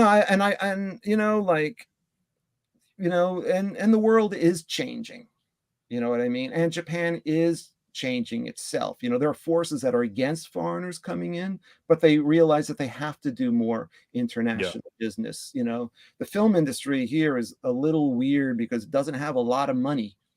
Yes. So that's the only thing I would say. Try your best, but don't put all your eggs in one basket. Yeah. That's all I'm trying to say. Absolutely. I can't find that day. I wanted to show it, but I've got this kind of funny day, and if anyone's out there who's actually read my book, I've got these are photos from the ending. When awesome. They're when Godzilla's raising up and they see, that, but and I talk about that day, but I've got like one photo. I'm trying to just show a photo that just shows like how Chiharu's personality was. Oh, let me put this in the right order. I hate doing these things by finger. Wait, sort by file name, and it's in the right order. This was a very fun day because it was raining. So that's the big pool, and there were those Tetris actual whatever things that they call, that they had there. So this is actually not on a. Let me turn this light out here. Come on. Come on. Okay. That it was not on a real location. So they brought in these big concrete things, dropped them in the side of the pool. Then they had this. Whoa, nice catch. They had this this big, even though they're going to get wet, they had this big thing to stop the rain that day, so they weren't getting rained on. Oh, and this is kind of what it was like. So you see, there's the boat that's to take the actors over to their spot on the thing. Right. So this is kind of funny. I just want to show this. And this is kind of funny. You see this earlier on the film with Mothra down in Kagoshima. It's in the background. Yeah. It was just lying on the side. I take photos of everything. So then Chiharu and the guy who plays the Takeda guy, they get in the boat, to go over to their spots. Kaneko's in his raincoat. Poncho, yeah. That's awesome. I like this photo. And then they're brought over to their spots over there, and that's Shimizu, one of the ADs. Very nice guy. And then here's just to show you, here's Chiharu. She sees me taking photos, so she gives me the smile and the finger. It's totally the person you describe in that book. So then hold on. Then the whole production team, they're back on the side there. That Kaneko's in the whitish one, and the guy with the hat behind her, that's Kondo, Chiharu's manager. So this is what I was talking about. The managers are always there for the act, making sure everything's fine. So then they gotta wet them down. They gotta wet the actors down, and it was this ice cold water for them. Wait, I think I got a good shot. Oh yeah, here, this one. It's this ice cold water they're getting wet down with. And they were both of them are screaming in agony, and then Chiharu's just cracking up after the whole thing. It's amazing. And then, then it was sort of it's over. But they had to be they had to be wettish. Right. Then, as soon as the action is called on the thing, then it's all serious. Yep. Serious looks and everything like that. So this kind of thing. Godzilla's rising up and stuff. Yeah. So, then when it's over, we're back to this. But anyway, I mean, that's what I mean, I don't know if it's so evident in there, but we had a really good relationship together. It is evident in there, and in the text. I don't know from those photos. Oh no! It from the photos, from the text. I really would like us to consider bringing you back, because again, there's a lot of stuff to unpack. Right. And what I'd like to do, I want to what I wouldn't mind doing would be if we could, and also, when I want people to read the book, and they might have their own questions. It might be fun to, because I have all these photos, I can't really put them online. Yeah. Because it's kind of in a gray zone of legality. I think it's okay to just sort of page through them in this way. Oh no, yeah, totally. But it might be fun if people have a specific day, they may want to, talk about. And I think I can run through photos and say, to try to, read the book, talk about the shots, get into a little more of the nitty gritty, because a lot of the things, the days, there's, I could have written a book that was 5 times the thickness of this. Oh, precisely. And that's something I actually wanted to ask. I mean, I know we're kind of running low on time, but I just, what you left out, what if there was something that you absolutely wanted to put in, but couldn't put in, or something like that. I mean, there's a whole bunch of different things that we could do. I actually really love that idea, honestly. And I mean, I always love having you on here, whether in a live stream like this or the edited videos themselves. So add that to our list of the other 20 videos that we have. No, and I like talking about this stuff. I Yes, like as you sharing should. the thing, and Nobody, I mean, dude, it's not like here's really. the thing. Like, There's nobody else, okay? I don't care if you're some artist who just draws covers, or if you're a podcaster who does whatever, or if you're some YouTuber guy that tries to do this for a living. There's nobody that I know of whatsoever that has had the experiences that you've had, which is why this book is so damn special. I mean, that's just the bottom line. And I'm glad that you're here to share these stories, because these are the kinds of things that I think a lot of people love to hear. And I'm interrupting you because I forgot to point this one out. Oh, my other one that is far more important than me stroking your ego. I don't want to listen to you. No, my other special thing is that one, and then this one is the actual script. But I got like everyone and their mom to sign the book. Oh, that's great. That's like Kaneko there, Chiharu's there. This is like the main actors and stuff. And I got like Sano Shiro. He did his little character drawing there. That's awesome. This is Shinada. It's hard to point because it's in reverse. The suit actor Shinada here, and other people. One of the I don't want to get what is it? One of the actors wrote his address and his phone number on the thing. We got to get together. He's been in like 5 Godzilla films, and he's a very sweet guy, very nice guy. Thank you. Kim, I would love to be back on your show. Kim wants to be. I mean, she's very personal, very sweet. I felt very after I was on Kim's show, I felt kind of like I had just gotten out of this like hot Jello bath. I felt so relaxed and calm.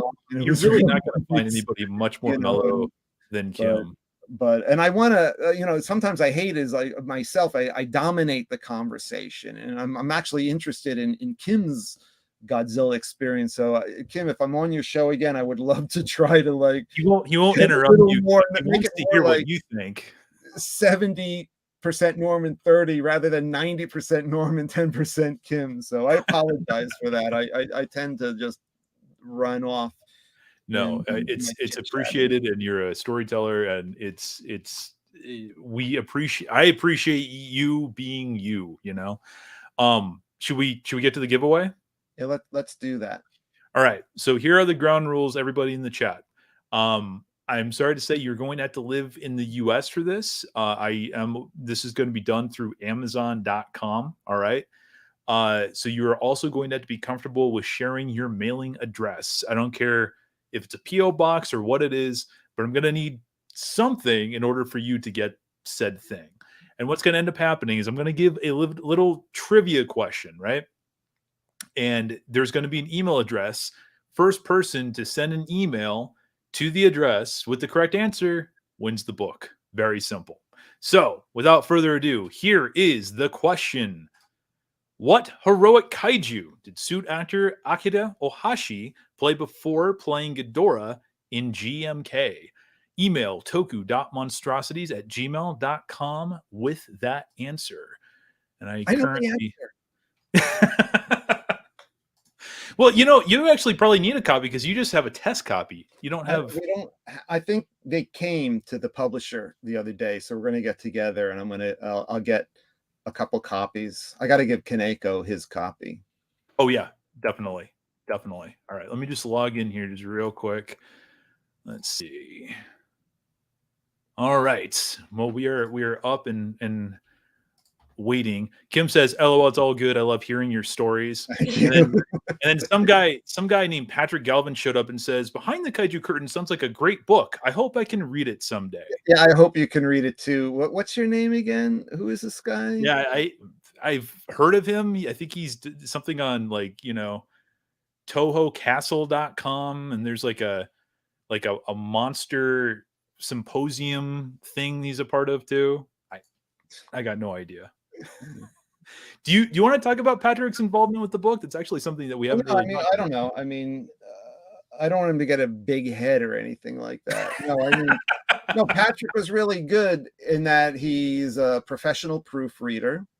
You know, so he was able to little flubs that I, you know, skipped over, you know, missed. He was like, you know, you need to do it like this. Okay, great. I mean, that's like what an editor does, because you know the publisher is kind of a small company, so I had to really take on the whole thing. You know, the text, you know, not the design of the book or anything like that. So yeah, and also as a sounding board, you know, because like I said, you know, I could have made this thing 5 times the length, but no one's going to want to read a book that, you know, who's going to read a 1,000-page book about being on the Godzilla set other than the most devoted fans, you know? Yes. So and so Patrick was really good to narrow it down, you know, like, you know, some of the entries were like, I got up in the morning, you know, took a shower, wound up at Toho. I don't need that type of stuff, you know. So we can cut this out. And a lot of it would just be me like listening to him say whatever he had to say, then me rewriting it. Now, how's this work?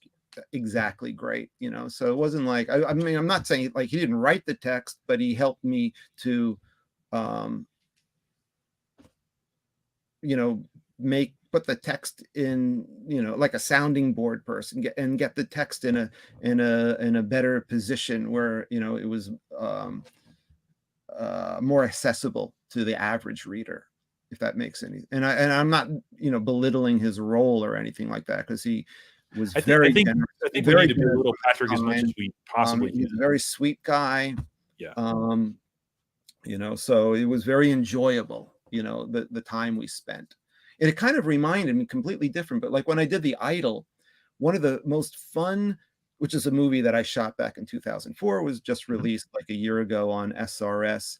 You got a poster of it behind you, but I do. When I did the editing, helped out with something on the Blu-ray. That's right. Thank you. When I did, one of the most enjoyable phases on that was the editing of that, you know, and every weekend I would go to my editor's home, and we would like meet at McDonald's in the morning. I would get my sausage muffin coffee. We would go and we would work on stuff, and I'd listen to him, and you know, it reminded me of that. It was really like so much fun to do that with that, and it reminded me, you know, when I was working on this, I never told Patrick this, but it reminded me of the editing phase on The Idol. You know, when it was like working with a guy that I trusted, you know, bouncing ideas off of each other. You know, how about this? How about this? I had final say on everything because, you know, it's my book and I'm the director of the thing. But no, it's good when you know, you work with other people and people that, you know, have a skill, you know, and Patrick definitely has a skill. Like my editor, he's a professional editor, still works at Coca-Cola. I mean, industrial stuff, but I mean, he was like, you know, an editor guy. I got nothing but fantastic things to say about the guy. He's appeared here several times. He's helped me out a ton with stuff. It's always a pleasure to see Patrick here, and I'm really glad he was able to give his expertise to the book. Speaking of has anyone answered this question? Yes. I was waiting for you to finish your very nice speech. I'm very excited. I want to know if I won the book. We do indeed have a winner, and this is awesome. So the correct answer was Gamera, because Ohashi played Gamera in Gamera 2. And he did Iris in Gamera 3. I like it because it's almost a trick question, because it says heroic kaiju, because he actually played Iras. Oh yeah, the pronunciation is awful. It's Iras. He played Iras, which is not a heroic kaiju. Yes. You know, my pronunciation sucks all the way around. I'll never pretend to anything, but we have a winner, and that is the one, the only Doomzilla. Hooray! Best of luck. Well, you had all the luck, Doom. So I am going to send you an email after this stream is done, and if I can just get your mailing address, we will go ahead and get that order put in for you, and hopefully you can get that before Christmas. It's a fantastic read, and you guys will absolutely love it. And thank you for other people who wrote. I feel very bad about contests like this. I want everyone to win, you know. I can plug it myself, but I just want you to, and if you want me to plug it, I will. Where can people buy the book? Well, you know, I mean, this is like my Amazon, And I Be know a Barnes little and bit Noble. more like, okay, I'll do it. You can get it on Amazon.com. It's probably going to be your best bet. There are other places that you can grab it, but Amazon.com is probably going to be your Barnes best and bet. Noble. I have a list somewhere, you know, that, but it's like different places too. And also with Amazon, it's like there's Amazon Germany, Amazon Canada. You know, it's not, doesn't have to come from the US. You could even get it through Amazon. Yeah, Amazon Japan as well, I believe.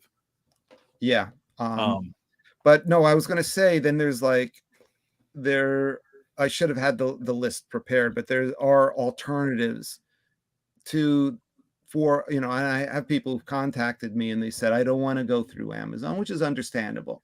So there are, you know, alternative options online. I think if you just type Behind the Kaiju Curtain, you know, into your browser, it's going to come up with, you know, I think Amazon will be first because they're in bed together. Yeah. You know, but you're going to get those alternatives if that's what you prefer. I know I've said it 1,000 times, but you're just going to have to endure it 1,001 times. This book is incredible. You did an amazing job on it. There's still so much more to unpack, to talk about, but I really think that everyone just needs to go and read this and, you know, let it soak in and then read it again, you know, because I do plan to reread this just because I think there's probably going to be things that I missed or didn't, you know, think about the first time through. Quintessentially one of the most important books about the kaiju genre that you know, I'm very glad that we have, especially in time for, you know, Christmas. So go buy this for your loved ones, you know, tell your loved ones to buy this for you. It's wonderful. And Norman, as always, I really appreciate you being here. And you can use it to like swat flies with. Good for that as well. You can use it, yeah, you can use it as a coaster, you can use it as I mean, there's so many uses for the book, you know. Yeah. Norman, where can people find you on social media? Mostly Twitter. I mean, I'm on Facebook, but actually I talk about my kaiju stuff more on Twitter. You know, and Twitter's more, and Twitter's a little more, and my Twitter is like half Japanese, half English, because I also work for Japanese movie magazines, and I promote my stuff there, and I also share photos of mine from recently. I've had a lot of English because of the book just coming out. But So, if you scroll down there, I'll show you one thing I'm kind of obligated to do. Keep going, keep going.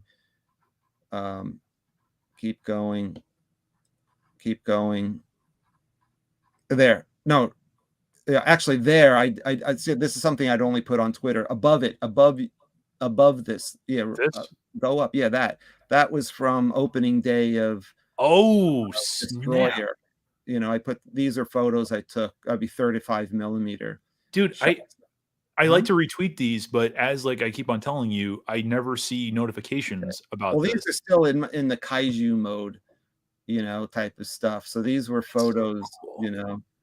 But anyway, what I wanted to say is, like, that's a bad photo, but this is the big man in Osaka, and it's a big meeting spot. It's very dark. I mean, these are like film photos on a little camera from back in the day. Quit out of this. I just wanted to show the one thing that I was talking about. So I put up a lot of older photos that are like the Japanese, like there. I mean, this is actually my first day in Japan. Really? You know, so this is 1990, in September 1990. That's awesome. You like my head of hair there? Yeah. Well, I'm already jealous. I mean, I don't even. But if you look at the photos before, like this is the old Sony building, is gone now. It was like incredible futuristic building. That's awesome. I was just in Osaka in September, and I was right there, and I was like, with my friend, is this where the Sony building used to be? And this is actually the window from my. And actually, that's the Sony building on the left, and where I said, like, I was this one, you can see where it says tower, and then at the base, that building's been changed out. But I went to a Mexican restaurant up there. That's where I was standing. I was like, isn't this where the Sony building was? And the guy was like, yeah, you remember that building? It was so great. Amazing. But if you go to the first one, anyway, my point is, this was like my first photo I ever shot in Japan. looking out the window of my friends.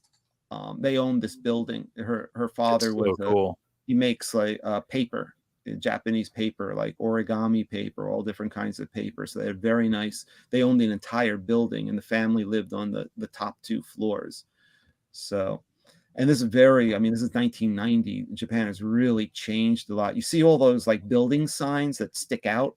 Yeah. Japan's been losing those. So I was looking at this very spot on Google the other night, and like where her building's gone, the sign there, the other one, the white one, but the blue one is still there 30 years later, if you can see through the cracks. But I put these photos up, and Japanese really like them because there's like a big nostalgia thing about the 90s going on in Japan, and even like the 70s, 80s, 90s, everyone's crazy about it. Even young people who weren't alive back then, you know, like sort of when you see people doing like, I wish I was around in the 80s.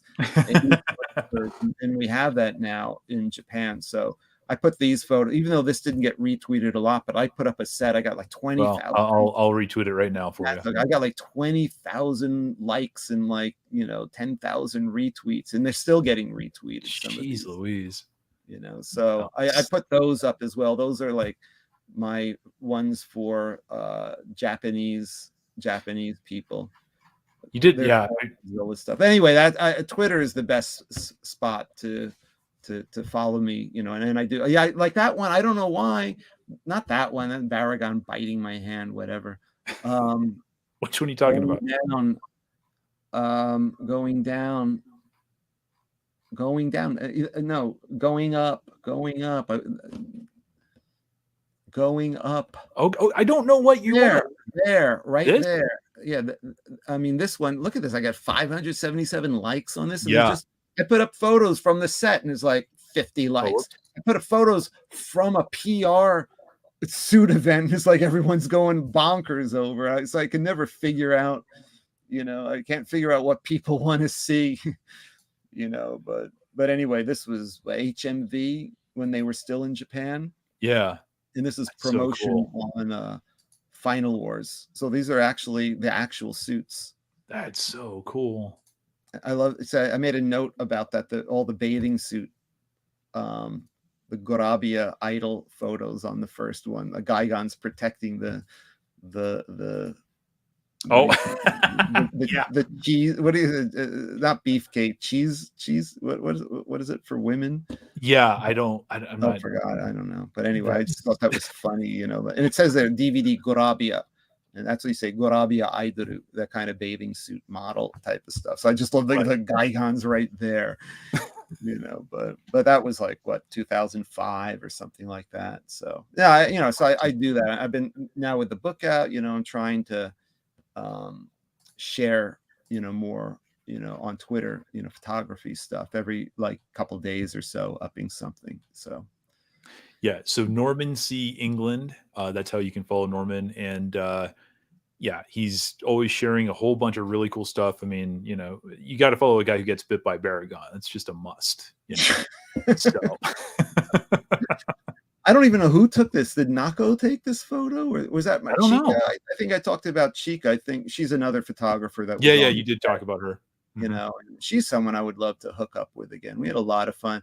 She's just like, I have no interest in kaiju, but she was a professional photographer assistant, you know, so she was very funny. I had a couple funny stories with her, you know.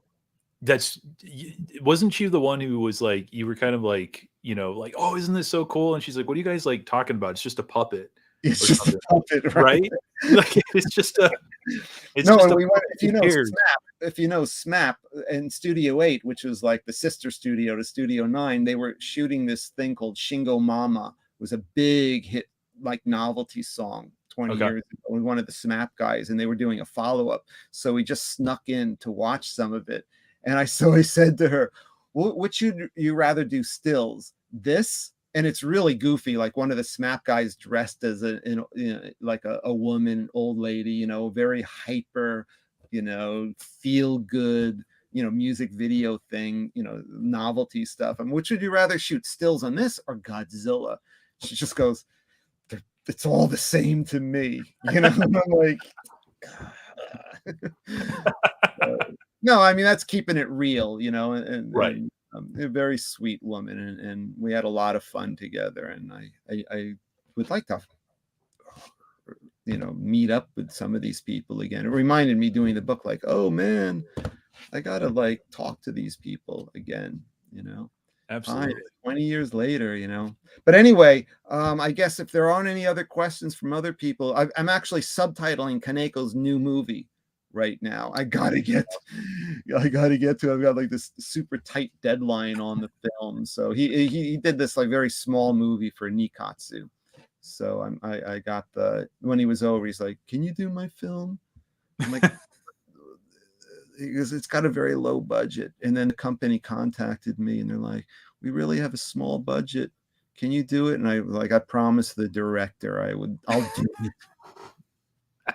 You know, like this is below my rate, you know, but it's good. I mean, Kaneko's done sure so he much appreciates it. for me, you know. Yeah. I mean, I can do a job a couple $100 cheaper than I normally would do, you know. I mean, whatever. And he knows that he can trust me. If I do it, I'm going to do the best job I can, you know, with the thing. So we, you know, and it's not that difficult of a job. I mean, I'm a third of the way through, but I just got to try to it's due. Actually, they wanted like me to do this movie in 6 days. Wow. What? Like, I cannot promise that because I'm actually working on 4 films at the same time doing something. Right. So I'm like, look, I can guarantee the Monday, you know, next Monday, but I'll try to get it done by Friday, but you know, I'm not going to guarantee that. And then they were like, oh yeah, okay, fine. And can you come up with a title? You know, but we don't want this title. You know, it's so weird. Like sometimes they'll be like, here's the Japanese title. And like I just did this other one by the guy I think is going to do one of these new Shin Kamen Rider things. He's working on that. But we talked about this. He's doing Kamen Rider Black Sun. Oh, okay, right. So I just subbed his film. They have the Japanese title. The Japanese title is a parody of a German philosophy book. There's an English thing, so I just did the same thing in German that they did on the Japanese title. I'm like, well, we don't want that. It's not. We can't sell it in the West with that title. I'm like, this is what you can sell it with that title in Japan. Whatever. So I have to throw out titles to them until, you know, and I really don't like titles because they never tell you what they want. They're just like, they give that crappy attitude of, I'll know it when I see it, you know. And that's like, you just gotta, you know. And it's not like, oh, okay, how about this? How about Empire Strikes Back? How about Darth Vader, you know, is a duty head? You know what I mean? Like, you're just not just throwing these things out there. They take time to come up with one of these, you know. Yeah. And I used to be a little more personal about it, but I'm like, I'm not spending literally to come up with one title is like at least an hour of work researching things. Has this title been used before? How does it relate to the film? I mean, like, you know, and I was doing one. I hated the title. They eventually took 2 titles I wrote and combined them from my first list, but I gave them like 15 versions until they were, well, we like these 2 on the first list that you sent us, and we're going to put these 2 together. I'm like, whatever, pay my bill, you know. But really, I don't do that anymore, you know. I mean, I want them to tell me what they're looking for, you know, and a lot of times now I leave it up to them to give me a title, and then I fix the grammar, because then they're getting what they want. You know, and that's the thing. I mean, it's not like what I want. It's what they're the client, you know, and my job is to give them, you know, the English that they're looking for. Right. You know, this is not the English that you're looking for. Well, this is the English that you're looking for. That's what I want to do, you know. But anyway, no, I think, so I have to come up with a title for it. So that's like a day, you know. It's taking like a long shower, you know, in the shower, like, what's the title for this film, you know. Well, I and everyone in the audience really appreciates you taking the time out of your day to do this. And once more, for the umpteenth time, guys, go and buy the book, Amazon. There's other means of getting it as well. It's the best kaiju book in the West, in my opinion. And I say that unbiased. I know it's not hard to believe. And I don't think, and there's nothing like it in Japan either, you know. So like, you know, I was at a like a convention last Sunday, and I had like kaiju people like, when are you going to do a Japanese version? But it's a little more difficult because Japanese privacy is much more strict in Japan. So Yeah. you know, some of the names in there, like I don't know if I'm going to be able to really get away with it. I have to talk to my publisher about this, because it's really, you know, I mean, you look at Japanese Twitters and stuff, and people with, you can't see faces, you know, they're blocking faces off. I mean, we don't do that now, but to the extent that they do here. Yeah. You know, I did a trip with Kaida, my friend Yuji Kaida. I did a thing with him and Aya. We went to Gunkanjima, and it was a bunch of artists and stuff. When we got back, we get the group photo. It's like Aya's thing is like, no putting the photos on social media. If you do, mosaic everybody's face except for yours, you know. And I'm like, I'm looking at these things, like 10 of us that went on this incredible trip, which you can no longer do.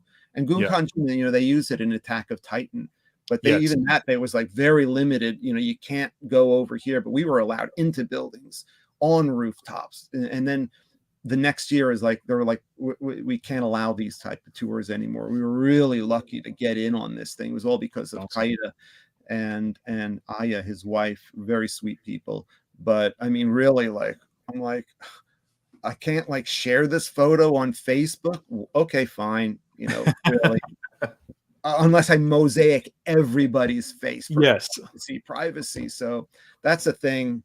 But I mean, I'll work it out somehow.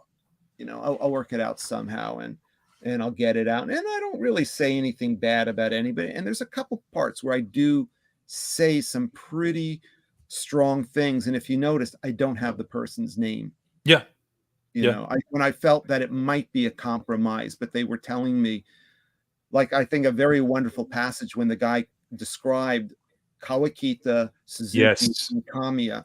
Page 171, in fact. I had that in, I was going to ask you about the three directors, where you've never read them described in that way.